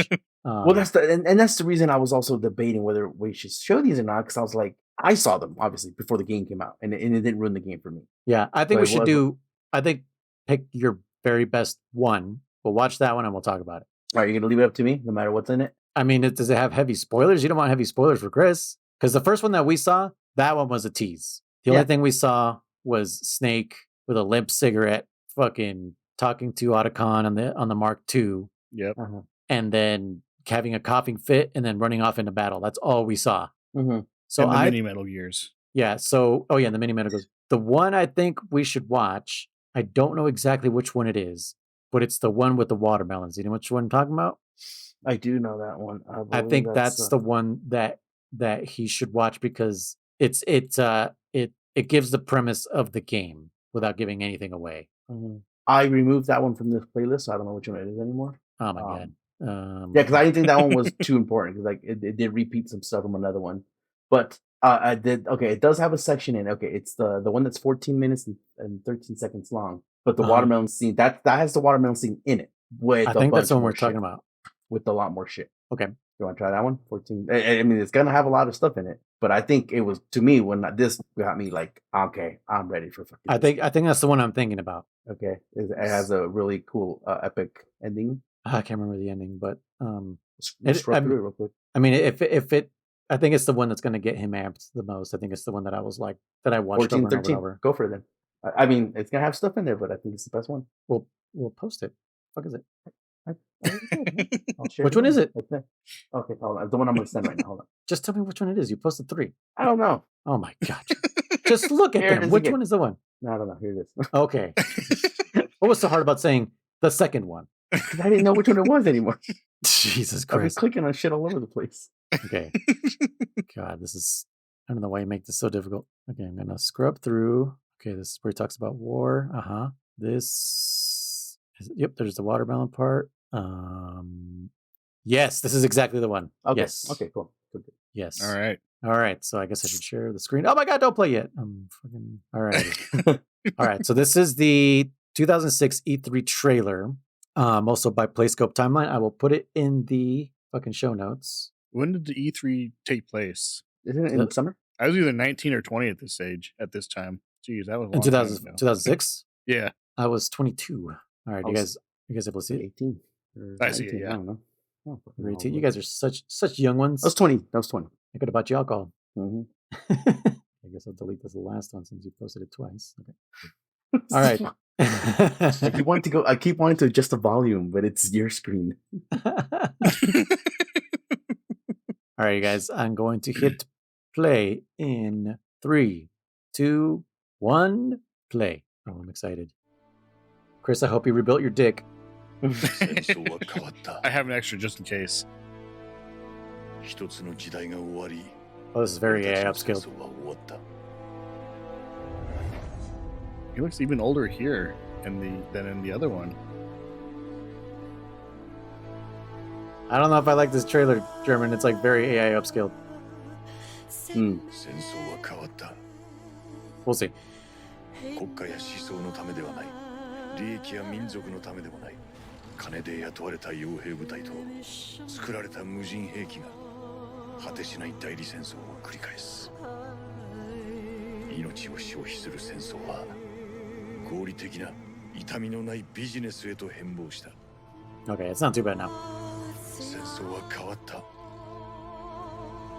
ID 登録された兵士たちは ID 登録された武器を持ち ID 登録された兵器を使う。体内のナノマシンが彼らの能力を助長し管理する。遺伝子の制御、情報の制御、感情の制御、戦場の制御、全ては監視され統制されている。戦争は変わった。時代は抑止から制御へと移行し、大量破壊兵器によるカタストロフは回避された。そして戦場の制御は歴史のコントロールをも可能にした。戦争は変わった。戦場が制御管理された時、戦争は不変のものとなった。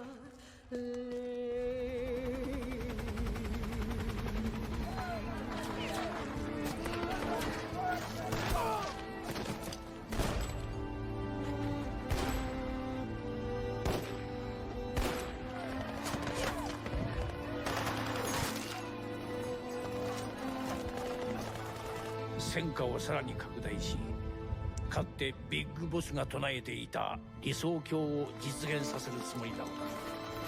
運命という束縛から解放される。兄弟、俺たちは自由だ。That scream. Stop scream. PMC や軍には完璧な管理制御システムが導入されている。兵士の体内にナノマシンがある限り、彼らはクライアントに銃口を向けることさえ許されない。Oh? Okay.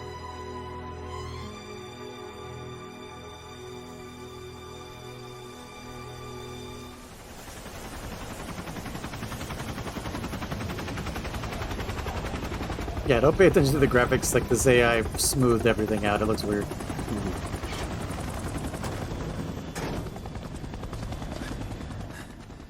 There he is. オタコン、 Ah, 死 so 者が long. 目を覚ますぞ。 Yeah. スネーク、急いでくれ。懐かしい顔がお待ちだ。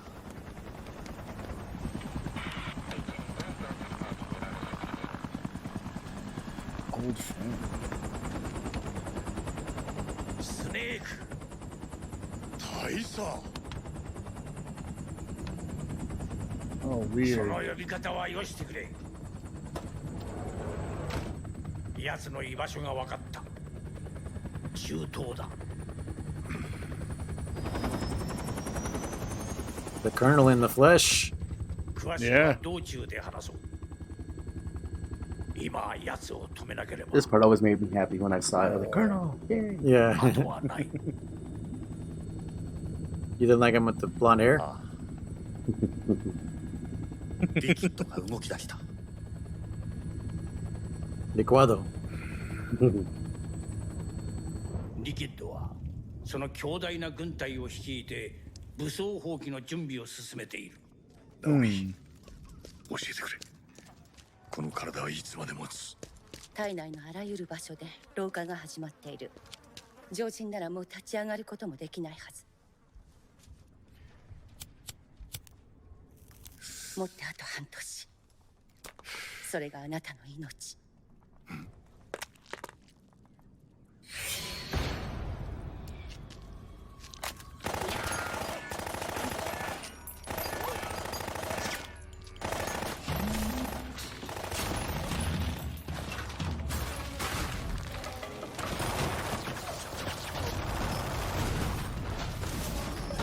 I always thought that was funny when he just eats shit.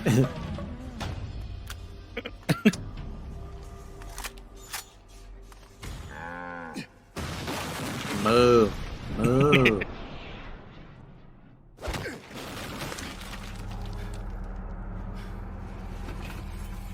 Call me Snake. Yeah, dropped a cigarette. Right? Hold my beer.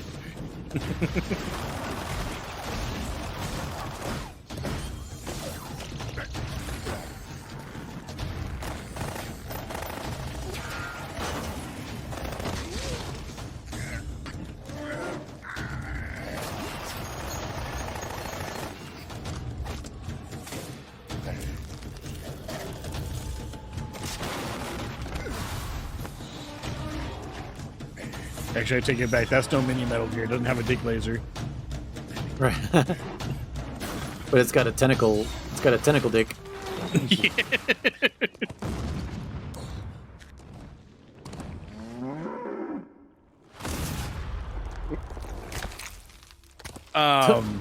Those legs are so weird.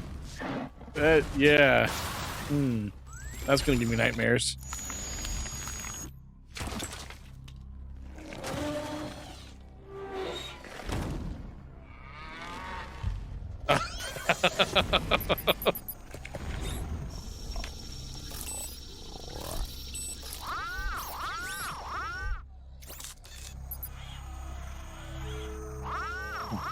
Recently smoked. This is when the Metal Gear took up smoking. The box says no place to hide. Yeah, these guys aren't stupid.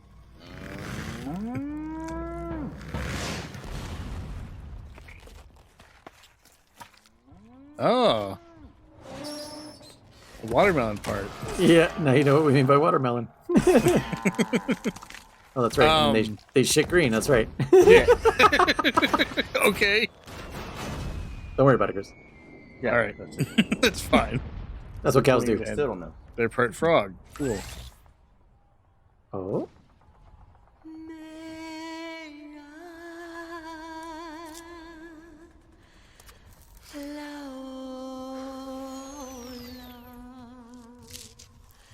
Okay. So this camo's kind of like the one in the mobile game. Yeah.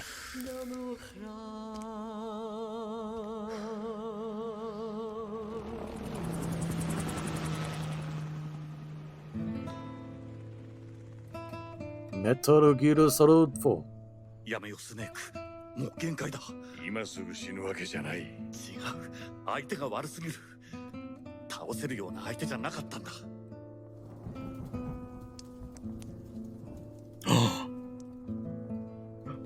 Naomi? 罪は当人が償うべき。これだけは次の世代へ委ねるわけにはいかない。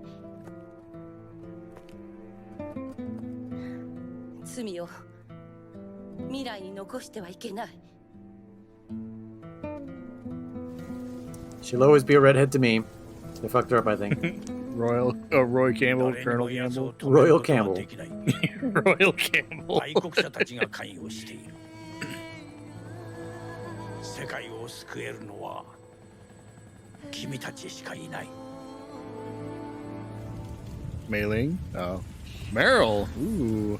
Oh, which ending is canon now? Wait a minute. Yeah, what the heck? ラリルレロって何のこと？私たちは新生フォックスハウンドよ。Al Emmerich. Ocelot. Otacon. 終わらせよう、スネーク。これが僕らの最後の戦いになる。Still a crying 全ての bitch. 罰を僕らが受けるべきだ。Whoa. What?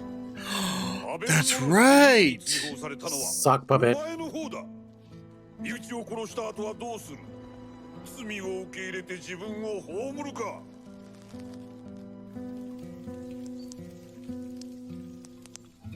Old snake. 戦争は変わった。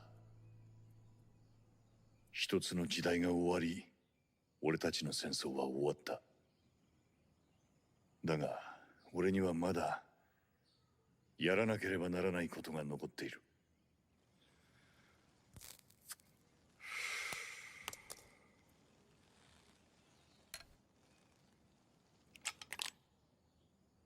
最後に課せられた罰は、俺の遺伝子、ミームをこの世から抹消すること。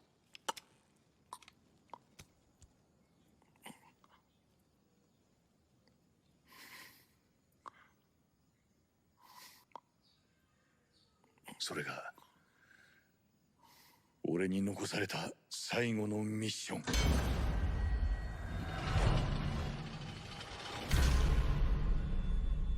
世の中には語り伝えられないものがある。伝えてはいけないことがある。紡いではいけない命がある。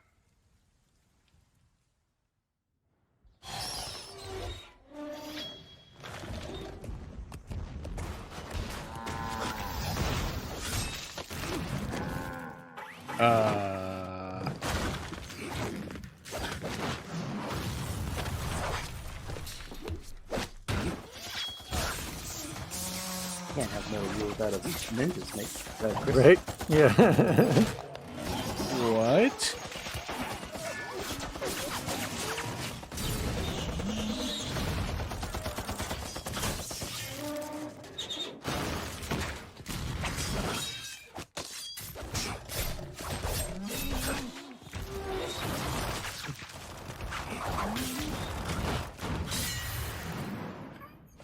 He just cut that one in half. Well, that one's theoretically neck. Yeah, right. Oh no, not the tentacle dicks. No.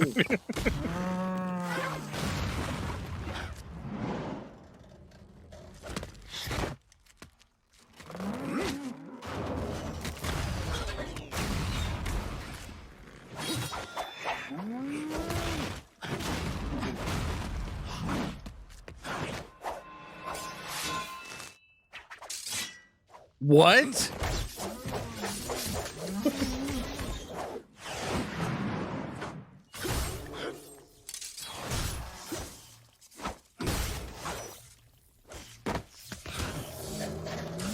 You've been served. What?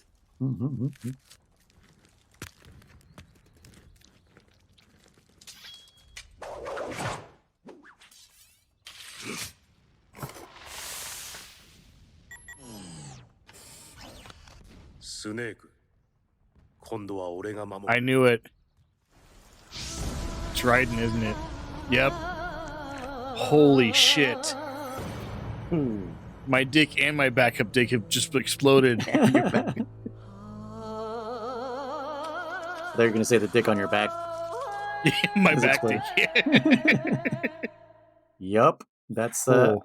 I watched that trailer over and over and over. Oh, dude, man. So I like this trailer because it starts showing you off like Campbell and Meryl, and you're like, oh shit! I was loved when I saw Meryl. I was like, yes, Meryl, love it. Yeah, she doesn't look like she does in this video, by the way. Like this AI is cranked up to 11. It's not just the AI. This is still like 2006, so it's still we're working on it. She'll look much better. Yeah. No, but I mean, no. Oh. If you watch the regular trailer, it doesn't look as bad. Oh, okay. Like definitely, but yeah, no, lots of returning characters, Chris. Yeah. Jeez, it's like an all-star cast. Minus Mei Ling. Right. Unless. Sure. Did you think I'm not gonna say Raiden yes was or no good. to anybody. Sorry, what did you say, German? I was gonna say, did you think we were gonna get Raiden again? I wasn't sure. I kind of figured we would. Mm-hmm. Just because like he was just introduced in 2, and so to like shut him off after that would be kind of weird. But Mm-hmm. like this is clearly bio Raiden or bioengineered Raiden. Enhanced. Yeah, bionic Raiden, I guess. So Cyborg Raiden. interesting. Yeah. It at first I thought it was Ray Fox again, Mm-hmm. and I was like, no way, it can't be him. But But they're gonna say Schneider. jeez, holy crap! I don't remember if I had said at the end of 2, or maybe the end of 3. I don't know. If we were going to see him again or not. But yeah, holy crap! I think you said at the end of 2. What did you say? I think you said we weren't gonna see Raiden again, just because of Okay. how we said that he was just so hated and stuff. Yeah. Oh, that's right. Yeah. So yeah, this was kind of like Kojima's like better rebuttal to people not liking Raiden, because in MGS3 he just made fun of him. He was just like, okay, let's just make him the butt of the joke. Mm-hmm. Yeah. And then he was like, you know what? I think I have a better thing for Raiden, because he really liked Raiden. And, he kind of felt sad for Raiden when everyone was just like, what the fuck is this piece of shit? Like, we don't like this guy. And of course, we got, like German said, you can't have a Metal Gear without like some kind of cyborg ninja. Mm-hmm. And yeah, what a great way to bring back Raiden, I think. Yeah. Absolutely, definitely. I forgot to mention, because you mentioned Metal Gear Solid 3, he was the butt of the joke, the Raiden character, Ryakov. In Portable Ops, when you go get him, he does. It is the same Ryakov, obviously, and he does remember you, and he is mad that ever since you killed Volgin, pretty much no one is afraid of him no more, or no one respects him no more, or some shit like that. So he lost a lot of rank and blah blah blah. So he was like kind of outcasted after you killed Volgin. So he was kind of pissed at you at first. So the Chris playthrough is not canon. It's not canon. No, Ryakov survives. Which if we're to say that Ryakov is in some way, shape, or form like grandfather, a grandfather to Raiden, he has to survive. Right. Well, unless he already had the kid. And like that's true. The way Johnny the First did. I don't know, man. With Volgin, I don't think he's having any kids anytime soon. So Volgin was probably like would kick his ass if he looked at any woman, probably. Oh yeah, I guess you can't reproduce with anal, right? Well, not just that, but I meant like Volgin was such a misogynist, like he probably didn't have a woman yet. Right. Yeah. But yeah, Chris, that's there's that trailer plus, like said, I mean, there was like another teaser that came before this one that I was like fucking watch back to back to back to back to back. And as the game progressed, the game get closer and closer. There was a few more that came out, and I was like, dude, there was so many. I watched them all too. Yeah. Oh yeah, I'm like, I can't wait. I need this in my life right now. Yeah. But I think this was the perfect trailer, though. Like that's how I was like, I think the watermelon one has everything he needs to see. Mm-hmm. And yeah, I mean, so you saw the setup where Snake is talking about how war has changed, how everything is just proxy wars now, and it's it's privatized, right? Like war is privatized now. Yeah.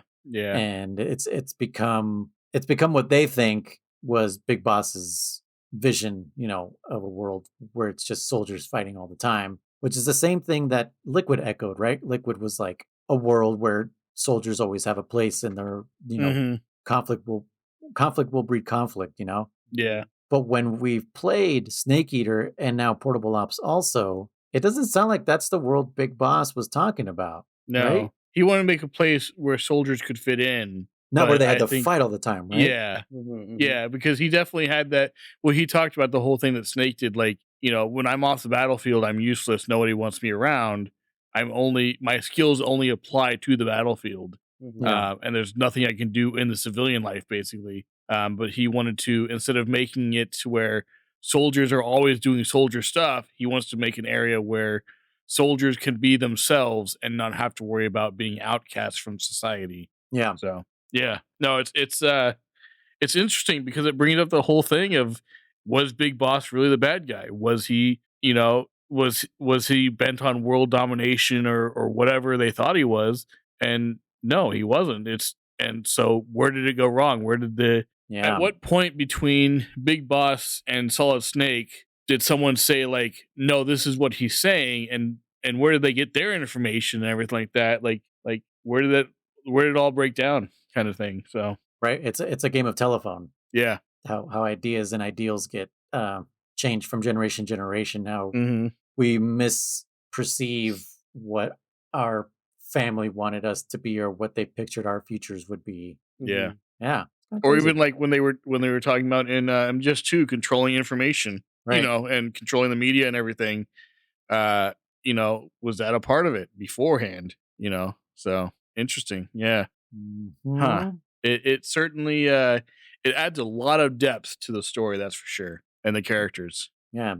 So I like I it. wish I'm all for it. I wish more people saw that because like it every time I start seeing like how deep this rabbit hole does go, it just makes me think of people who know about Metal Gear and are super quick to judge it. They're like, "Oh, isn't the story like super convoluted and stupid and all this shit?" And it's just like, man, I wish you would actually like sit down and like listen to it because Yeah. past all the silliness, Yeah, it's not Kingdom Hearts, that's for sure. yeah, all the surface level stuff. Like Metal Gear has a lot of surface level stuff, and I think that's on purpose. Where it's like, if you can get past all this surface level shit, you'll find a much deeper story. And yeah, I don't Yeah. know. It's very like Metal Gear is like the definition of the iceberg. Oh, yes. Yeah. You know what I Definitely. mean? Like you've seen those like iceberg YouTube videos. Mhm. There can't be like a bigger iceberg than Metal Gear. Like it's kind of ridiculous. Yeah. That'll be one thing I'll be interested in doing once we complete this series is Oh, going back and deep diving. looking at that. Yeah, going to a deep dive and whether doing my own research or finding someone else who's done several videos on the topic or whatever. But kind of looking back into it and seeing how it all connects and one thing leads to another and this is where this happens and this is where this all started and everything like that. So yeah, I'm very interested in doing that. So And what do you think about Old Snake putting a gun to his mouth in the same way that like T2, that Terminator is like, hey, there's one thing left to do, and he like lowers himself in the lava. Do you think Old Snake is gonna go through with it? I don't know. You said some bloodlines need to come to an end. It raises questions for me because does that mean he's worried about them making clones of him? Because by this point he knows he's a clone of a Big Boss, obviously. Yeah. So is it that he's worried about them capturing him and getting his genetic information and using that to create more quote unquote perfect soldiers, or is it something else? Because bloodlines, as far as I know, he doesn't have any children or anything. So why would that be a concern for this? Is what I'm wondering about. Well, he also has something else in his body. Do you remember? The nanomachines. Is that it? No, he's got something else in his body. Oh. Naomi gave him a present. Oh. You can't just say "oh, Chris" and not say. No, I He's saying "oh" to buy time. It's not Fox Die, right? He still has Fox Die in his system. It didn't just go I don't away. remember then. No, that's what I it don't is. remember. He still has Remember Fox that- Die in his system. Oh, okay. Yeah, because at the end of one, he's telling Naomi, like, Fox Die's going to kill me too, right? Like, when is it going to kill me? She's like, don't worry about it. Just live. Yeah, that's Yeah. right. She doesn't. Yeah, she never answered the question. Okay, yeah. And in this trailer, she tells him, you have 6 months, Oh, right?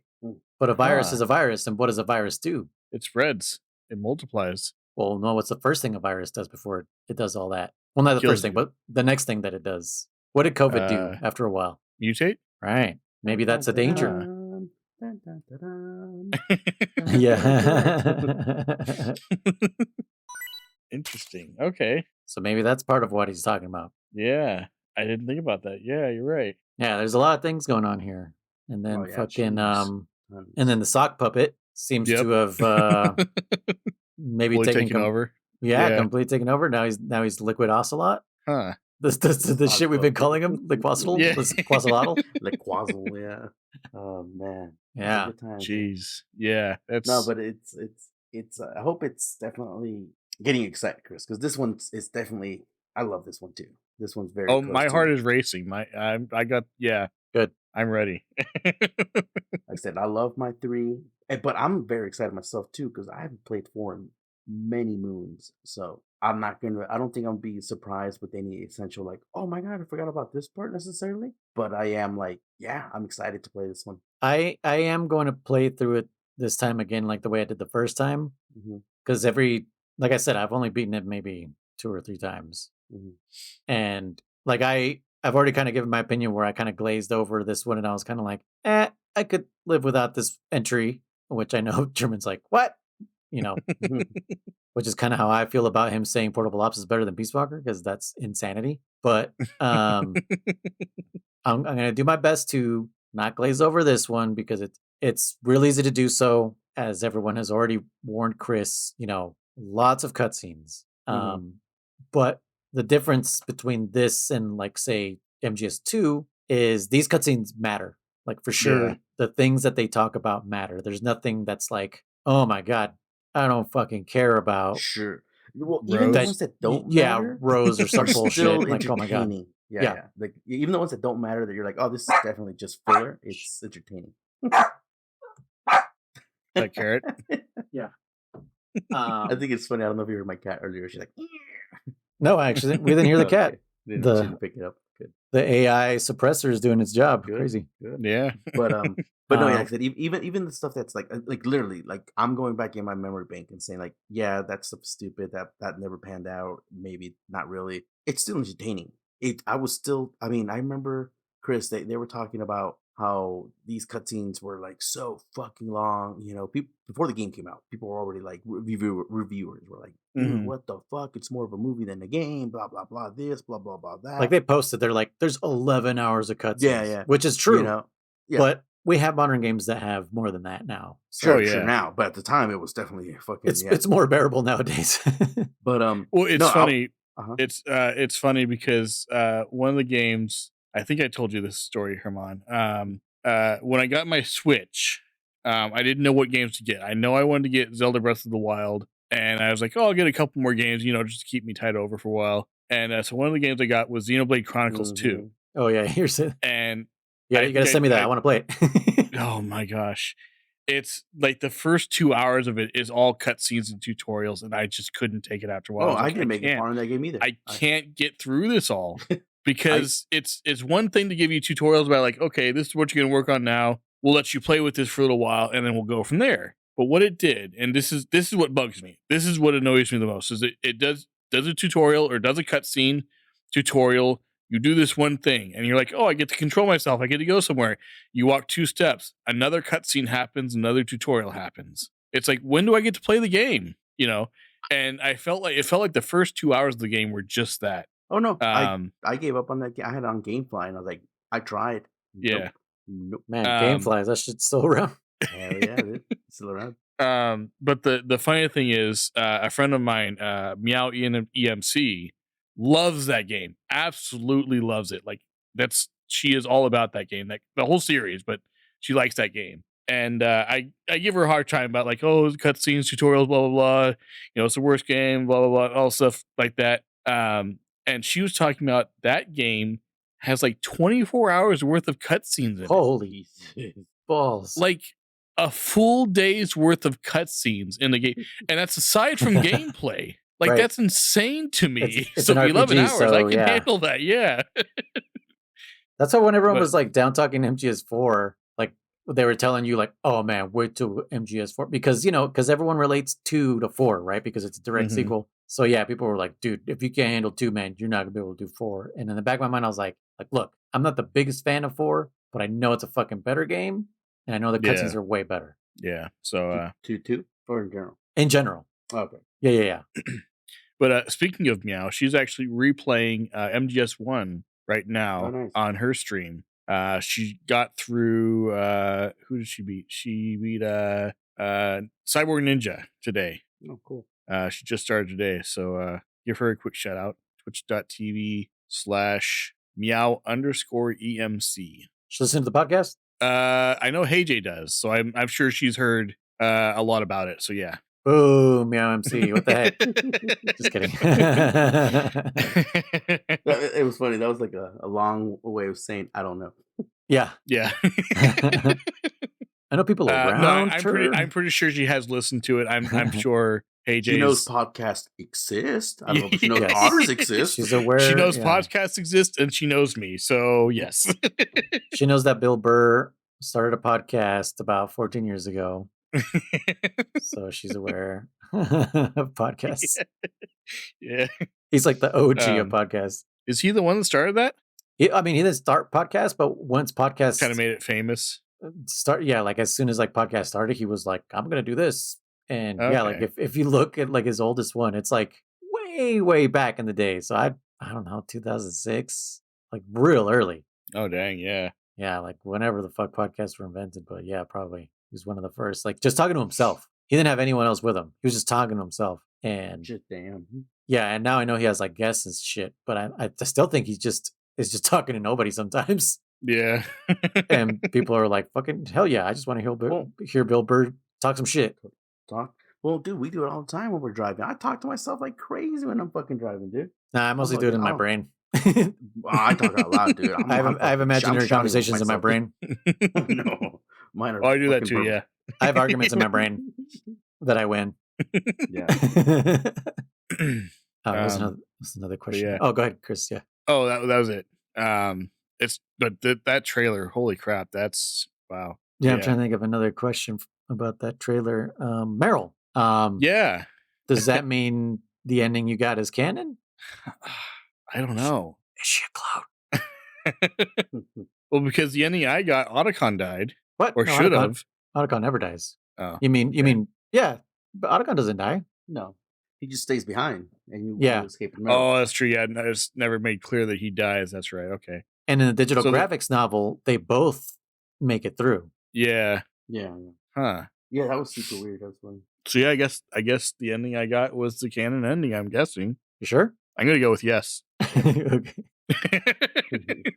She's not like a figment of your imagination or anything like that. Like maybe you're dreaming her up, like memories of her her death or is your guilt or some shit. Yeah. Maybe it's a part of Fox Die. Yeah, I don't know. Oh, maybe Fox Die's causing hallucinations. Yeah, nanomachines. You're getting old. Yeah, you're getting old, Snake. He calls him Old Snake in the trailer. So yeah. Yep. And then Naomi, do you? I mean, I know the AI was upscaling her face, but do you guys like her as a brunette? I guess I accepted her because I mean I played the shit out of 4. And she looked too young for me. Which I mean I guess she was fairly young in Metal Gear Solid 1, but like this is what 9 years after that happened, right? Solid 1 was 2005. Oh shit, we don't know the year to this one yet. Well, this takes place 7 years after the Big Shell incident, right? Oh, is that what they said? I think that was in the first trailer we watched. Yeah. So then that would be 2016. So 11 years. 11 years. Okay. So yeah, I guess it's she should have aged some for sure. I think she should have aged more than she did, but it's not like depending on what she was doing and how young she was in Metal Gear Solid 1. If she was in their like mid to late 20s, it's not unreasonable that she would still look fairly young. Yeah. Yeah. But what do you mean as a brunette? Like you said, she's redhead. So okay, so in the manual of MGS1, she is a brunette. She's a light, like a auburn type of brown hair. But in the codex, I don't know why, but because of the light color of her hair, I picture her more of redhead, like reddish brown hair. Even though the manual clearly doesn't show brownish and not clear black, like dark black. I think it's the jet black that's throwing me off. I don't like her as jet black hair. But I will throw this out there. I mean, she could have dyed her hair. She is a girl for all. I mean, these women be doing in the middle of war. It's time to dye her hair. Dude, she's not in German over here. All women dye their hair. That's just a known fact. I swear to God, find a woman who doesn't do it. Now, go do it right now. Walk outside. My mom's never dyed her hair. Your mom doesn't dye her hair? Never has. Yeah. My youngest sister hasn't either. Never. Okay. There's 2. Okay. Well, all right. I guess that shut German up real quick. Yeah. That was it. Go walk outside and find someone right now. Well, this person to this person. Well, start doing what was that, Billy on the Street or whatever? Oh yeah, quick. Name someone who hasn't dyed their hair. Quick. Name it for $1. Name a famous woman. Name a famous woman for $1. They all blank out. They're like, and then he just walks away. He's fucking awesome. Yeah. Any questions, German, for Chris? I'm trying to think of other ones. No. I mean, dude, I have a million questions I would love to ask him. More importantly, like, just are you ready? How do you think Raiden got this way? That's what I was gonna say. Like, what do you? So I wasn't sure if you were being sarcastic or not. Are you kind of excited for Raiden right now, or no? I am. Yeah. Okay, so you are excited for Yeah, it. I didn't mind Raiden at all. In the game, I like at hated first he Rose. kind of came across Rose. as like complaining or whatever. But yeah, Rose is. If Rose comes back, You're I'll saying still Rose play is the not his game for better this. half? Yeah, exactly. Yeah. I would still play the game for the sake of the podcast, but I'm not gonna like it. No. Yeah. I didn't dislike Raiden that much. Okay. Um, You know what? I didn't. But were you at least as disappointed as 90% of the freaking fan base when you only got to play as Snake for a little bit and then you just never got to play it? Yeah, that Okay. I didn't. That I didn't care about, and I think I had mentioned last time we watched this trailer that if we do play as another character, I hope it's one of those things you kind of go back and forth, as opposed to play as Snake for this period of time, and then this period of time you play as Raiden, and there's no going back.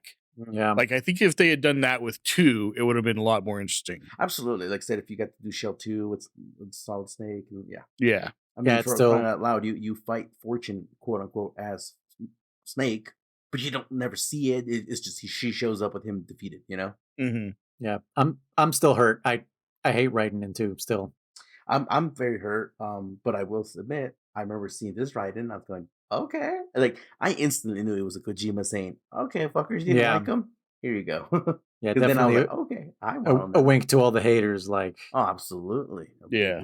he's like, I see you. And I was like, I see you too. Yeah. But yeah, like I said, I was excited for Meryl. Again, I was excited for Campbell. I love Metal Gear Solid 1. And again, it's so nostalgic. I love Campbell. I love Meryl. I love Otacon. You know, This is bringing the band back together. oh yeah, Yeah. I love those characters so much. They're so deep in my my heart. You know, like again, even my baby Where your blood Natasha. belongs. Natasha, they forgot about her. I know. That's what I was just about to ask Chris. I was like, do you think they'll bring Mei Ling and Natasha back? Like, will they bring the whole team back together? What do you think? Will they bring Master Miller, Chris? What do you think? Oh, yeah. Well, Master Miller. Master Miller is back. Yeah. Damn it, Chris. Well, I guess no. He just has to put on sunglasses. That's all. That's true. To an extent, And put his hair back. That's but Oh, I know what Truman's referring to. Yes, he has yeah. to do a lot more than just put on sunglasses. yes. Wow. But yeah, no, like I said, to me, I remember especially after the whole burn of 2, right, with being Raiden and then Colonel being an AI, and then you're like, wait, so was Colonel ever real? Like in 2, did Raiden ever meet him? You don't know that, right? And as far as That's we knew, true. Yeah. Colonel never was talking to Solid Snake in 2. We never knew if they still had some forms of communication, if he was just like, bye, you know. And then 3, like I said, the initial deception, and then the love of that game. So that when Time paradox. yeah, Time paradox. yeah. I remember that. I love that. So then this one, he's like, Colonel. I was like, yes, thank you, Colonel Campbell. I love this guy. And the only other time we saw him in the flesh was Portable Ops. Yeah, exactly. The Portal Yeah. Ops. But that's, Oh, I to guess- me, again, is not Colonel. 'cause Actually, he's I think he's in the intro of MGS1 when you let the menu play. I think there's a physical model of him on the sub. Oh, really? Maybe. I think so. I might be totally wrong, but I remember because that's where he's communicating to you from, and I know there's True. like some cutscenes inside there, so I think he might be in there. I might be wrong. Maybe. We can double check. But yeah, so again, I'm ready for this game. I'm ready for Chris too. Love this game. No, I'm actually just curious. I'm curious if Chris is gonna like it. Cool. Yeah. Yeah. So, German, should we divide this into the obvious cuts? I think Or- so. I think Do you think he has enough time per cut? if I think so. He's definitely, and again, don't let it go to your head, Chris. He's definitely improved in your Metal Gear games. Yeah, when he plays on Your easy. skills. Well, that too. But he gets the concept now. You know, sneak when you can, and hide in boxes, hide in freaking vents. You know, if you get caught. But now there's nowhere to hide. I That's know. what I the was, game gonna say, said. I was waiting for you to say that. I think we can give it a shot and see how it pans out. If it turns out to be longer than we think, because we're on different pages too when the whole timelines. Because I'm telling you, the hospital was an hour of gameplay for me. I'm still convinced it was an hour of gameplay for me. So Oh yeah, up to on you. Portable Ops, yeah. yeah. So it's up to you if you want to give that a shot, or if you want to break it up in between the acts themselves. Right. Chris, have you? Oh, actually, I think he should be fine because I already inserted the disc once into that PS3, so the installation process should already be done. Okay. Because the installation process is I fucking saw Bacon had posted about that. Yeah. brutal. But no. On Discord, they're talking about the emulation part because Okay. they had to compile shaders and shit like that, which I don't know how long that fucking took. But there's like an installation like this was like the infancy of installing games onto the hard drive of your console to load them faster. Yeah. So it doesn't have to read or from for the them to damn even disk. fucking work. True. Because you can't Wow. play Metal Gear Solid 4 without installing it onto the fucking hard drive. Okay. And yeah, I think after I put the SSD in there, the installation process was way faster than the original hard drive one. Yeah. But you shouldn't have to deal with that. So I guess I'll tell you straight up right now, Chris, there are 5 acts to this game. Okay. So the people out there already know that this should be at least divided into at least 5 different episodes plus a summary. Now, All right. At the very minimum. Now there's also the cutscenes and how much we're going to talk about them. So that's where I'm kind of torn. Yeah. Should we divide the acts into 2 episodes each because a lot happens in each one of those acts? I kind of think yes, because people have been waiting so long for this game. That they kind of deserve it. Let's extend it. Yeah. Make it what would be 11 episodes at that point, basically. Yeah. Holy shit. Yeah. It's going to be our longest one. I mean, the people have been wanting it for a long time. Let's give them what they want, and let's make sure they get to indulge, Yeah, because I know we can go through each one of those acts per week, like easily. Yeah. But to cover everything that happens is a whole nother beast. Yeah. It's like covering an Escape from LA, an Escape from New York movie each week and talking about it, Okay. So do we... I'm wondering... I was going to say, do we want to do 2 weeks for each act? But then it's where do we pick up and where do we talk about in each episode at that point? So I don't know. Right. I'll let you two figure that out. So I think you would know better. So, German, if I'm correct, I think, if I say this word, he's not going to know what the hell I'm talking about. Mm-hmm. But the frogs, right? You think that should be part 1 of Act 1? When you mentioned that, I think that would be because a lot of shit. I think that is the halfway point to Act 1. After frogs or after? It has to be after. After frogs, yeah. Yeah. So you know what? Maybe that will work. There, in my personal memory, there's not a whole lot more after frogs, but there's a lot cutscenes. So right. Yeah, that's kind of what we have to take into account. It's like not really the gameplay we're going to talk about. It's the goddamn story. Like we're literally going to be reviewing an interactive movie here. Okay. That was another thing I was going to mention too about the cutscenes is there are a lot of interactive parts, so you don't feel like you can just put the controller down at some points. Right. Okay. At some points, you are going to be not required to interact, but it makes it fun. It makes sense. Yeah. Well, in what was it? MGS3 did that. Yes. So it's kind of like that. Around and okay, but more. Mm-hmm. Nice. There's definitely like some scenes where you're just kind of like, wait. There's kind of like there's like multiple angles now where you can kind of fuck around. So okay. Don't feel like you should just put the controller down and don't just watch it but interact. Okay. Yeah. It might distract you a bit from what's going on, but have fun. Basically, is what I'm saying. Because I know every time I get to those parts, I'm like just fucking around, and then I'm like, oh shit, wait, what are they talking about? It's funny because I have seen some YouTubers, some random ones, just playing MGS4, and I was just kind of watching the parts I wanted to see, not the whole playthrough. I'm like, oh, I want to see how they react to this certain part, and they do the whole thing, and they're like, oh shit, because they're so focused in the game, like, oh shit, interact. Yeah. Yeah.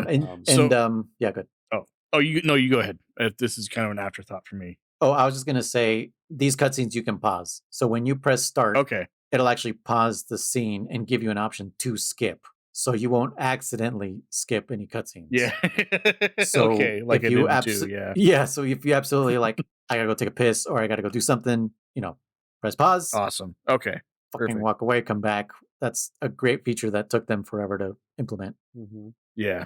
Okay. Yeah. Instead of like the emulators, sadly, in a lot of modern games, still is not a thing. Still not a thing. I don't understand.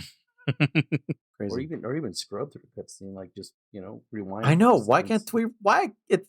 We have the technology. Yeah. Maybe because not enough people are demanding. We can rebuild him. Oh wait. Yeah. You get that reference, right, German? Huh? No, the rebuild him. Yeah, Steve Austin. Bionic. Man or whatever. Yeah, the $1 Million Man. $6 million Yeah. man. $1 Million Man, 6 yeah, million. yeah. That's right. I showed my son that. I was like, shh. Oh, that's what you were doing. I had Yeah. And then he started doing it because that's what Michael does in the office. They're like, what are you doing? And he's like, Steve Austin, $6 Million Man. That was from season 1. That was when it was still a little rough to watch. Yeah.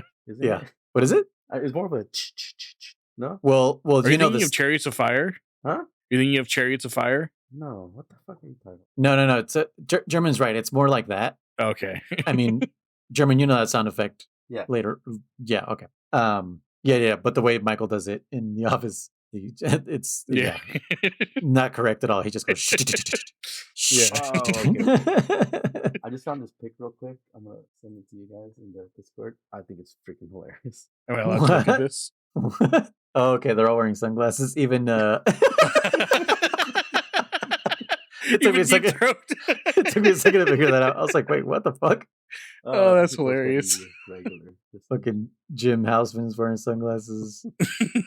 Oh man, I saw that. I was just cruising around like, dude, that's hilarious. Naomi's is great. Like hers is, she's like not even looking through them. She has them like down the bottom of her bridge. That's classic. Even fucking deep shit. I think it's hilarious. Oh shit. Yeah, what was your after thought, Chris? Oh, yeah, I think I had mentioned before that I will be streaming this game. Oh, okay. MGS4. Partially because I want it for Okay. Partially because I want like kind of the records and some of the mess ups and moments and stuff like that. I want to be able to preserve anything like that. Mhm. But also because there's a lot of people who have wanted to watch me play this game for a long time, and Cool. Okay. Cool. and so I'm going to do that. I can't believe the fan base behind this one. It still boggles my mind. Yeah. But I think what I'll do as part of that is because I know I had this issue with a lot of games in the past where I would like play through the game, and then once the cutscene happens, that's when I interact with chat. Right. And That's what's I hard miss the about whole streaming Metal cutscene. Gear. Yeah, exactly. So what I think I'll do, and I will announce this during my streams, is I'll have a period before the stream and a period at the end of the stream where I'll be able to chat with everyone and say, this is what's going on today. And then while I'm playing the game, I won't, not that I'll completely ignore chat, but I'm going to be focused on the game, and then just like have them, like, if you guys have questions about my experiences or little things that happen or whatever, hold those until the end of chat. Like, you can still interact with each other. I'll still be reading from time to time little bits here and there, but the main part of my interaction with chat will be at the beginning of stream and the end of stream. So You know what I used to do is after I knew a cutscene was over and I got control back, that's when I would start talking to chat. I've done that too, but I tend to get like a little distracted, and it's like, oh, I get to control my character and let's go do this, and by that time it's like, oh, I'm playing again. So, but I might try that as well. But I think for the most part, my main interactions with chat, as far as like what's happening and everything like that, and my feelings, and obviously they're going to see how I'm going to react to certain things live, but for the main part, it's going to be at the beginning and the end of the stream. I think that's kind of like the perfect little compromise to doing that, and not missing the story and everything that's going on, and being able to watch the cutscenes and everything while still being able to interact with with the chat and everything. So yeah. All right. Well, this will be late to the listeners, but twitch.tv/dammitchris, that's 2 M's, not MN. Yes. And 2 S's. All right. Which I thought was normal, but okay.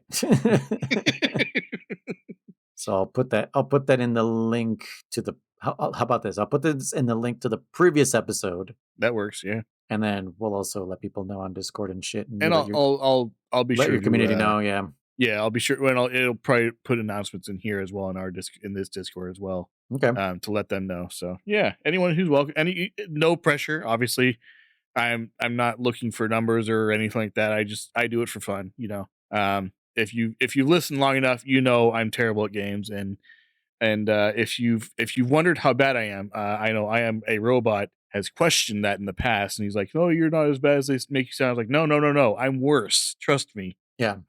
Come drop by. Whether you spend 5 minutes there or 5 hours or whatever, it's all the same to me. Just come have fun, hang out with the community. They're all real friendly for the most part. Just have a good time watching me experience this for the first time if you'd like to. If not, I'm not going to hold it against you. It's totally fine. Miswriter. You do. Yeah. I miswriter too. Oh man. But yeah. So that's the plan. If those who saw him so. on Discord think he struggled pretty hard on 3, you ain't seen nothing yet. He's gonna struggle on 4 pretty hard. Yeah. But so okay. Yeah, I mean, I agree with Chris. I think we should split the acts in half. The last one we might, the ending of the game is Return of the King levels of cutscene. Oh shit. Yeah. Okay. I mean, so we may get some popcorn out, man. Yeah, I don't know what we're gonna do about the last act. I mean, no, I guess we'll still split it in 2, and then obviously summarize it for the episode afterwards. So I think we'll be fine. Yeah. Okay. But yeah, there's the ending is seriously like holy fuck. And pre-warning, I know you said you're like, can you just let me control my character? The beginning of this game will kind of do, hey, walk 2 steps, another cutscene, maybe once or twice at the beginning of this game. Yeah, as long as the cutscenes are like interesting. Interesting and relevant, I think it's the biggest one. Because like it with Xenoblade Chronicles 2, and it's been years and years since I played that game, obviously, and it's left a sour taste in my mouth. So I could be remembering this very wrong, but it was one of those things where you take 2 steps, and it's not like, oh, we're picking up where we left off. It's, oh, we're here down the road now, 3 hours later, and here's what's happening now. It's like, what happened between there and then, So as long as it's relevant and makes sense and all that kind of stuff, I don't mind too much. So, but yeah, I will keep that in mind, and I will keep that. You may not even notice it, so. But I just wanted to let you know, because it's literally. Yeah. I remember when I first started playing, I was like, "Yeah, I got control," and then immediately I walked like 2 feet, and then the cutscene happened. I was like, "What the fuck? Yeah. God damn it!" Yeah. But I mean, I was still like, "Whatever, this is dope." Yeah, I mean, we have games like Monster Hunter 2 where it's like, oh, swing your sword to do damage. If you're low on health, drink a potion. It's like, not only is that basic stuff, I've played Monster Hunter before. Leave me alone. Let me play. So I get it to a certain extent. Like if there's new stuff, or if it's a new game, or if it's been a while or whatever, new people playing, they're going to have to throw that in there. So I get it. But at the same time, it's like, can we limit it at least a little bit, or at least make it make sense, to the story? Or yeah. So, okay. Cool. All right. So, Chris, you will stop at the frogs. Just after the frogs. Got it. That's our marching just after the frogs. I'm hoping that makes sense to you. It should. Right?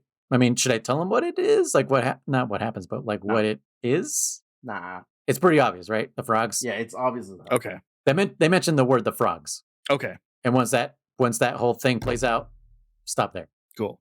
Will do. Cool. I'm gonna go do that right now because I'm actually pretty amped. So I was gonna say, yeah, if I wasn't for me, I'd go to bed. I'm pretty excited too. So I still have to do a few things to get ready for my stream. So I'll probably start Monday, maybe Tuesday. But yeah, I'm excited. I can't wait. Nice. So nice. All right. This was went a little long, but it was good because we haven't done an episode in a minute. So yeah. I kind of expected it to happen, mostly because I was gonna do just a little bit of Portable Ops and the mobile game, and then the next episode I was gonna do trailer reaction. But I was like, oh yeah. I was like, you know what? Just like Chris said, people have been waiting a long goddamn time, and yeah, it's gonna be worth the wait, guys. Like some of you are gonna be like, wait, what do you mean you're gonna split each act in half? It's I think it's gonna benefit everybody because we'll be able to talk about the game longer. Mm-hmm. This is gonna go into February. Jeez. Just so you guys know. So it'll lead us to the 1 year mark about Jeez. Yeah. Holy crap. Yeah, because if it's 11 episodes, that's 11 weeks, which is a quarter of a year. Yeah. But it's a big game, and yeah. Like I said, as much as it's not my favorite, every Metal Gear game deserves its due. And man, I really wish we played that mobile game. But yeah, every game deserves its due, and yeah, this one seems to be the most anticipated one. So we're gonna give the people what they want. And I think they're probably thinking it's about time.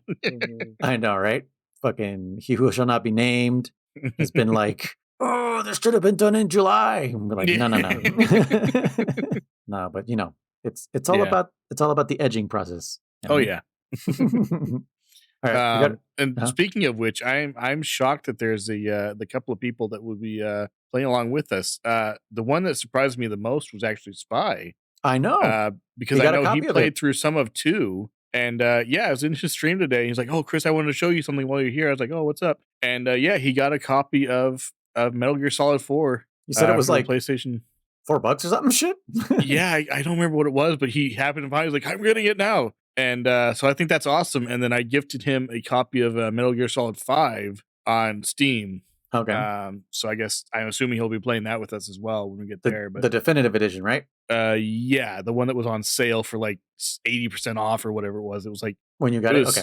Yeah, it was cheap. Yeah.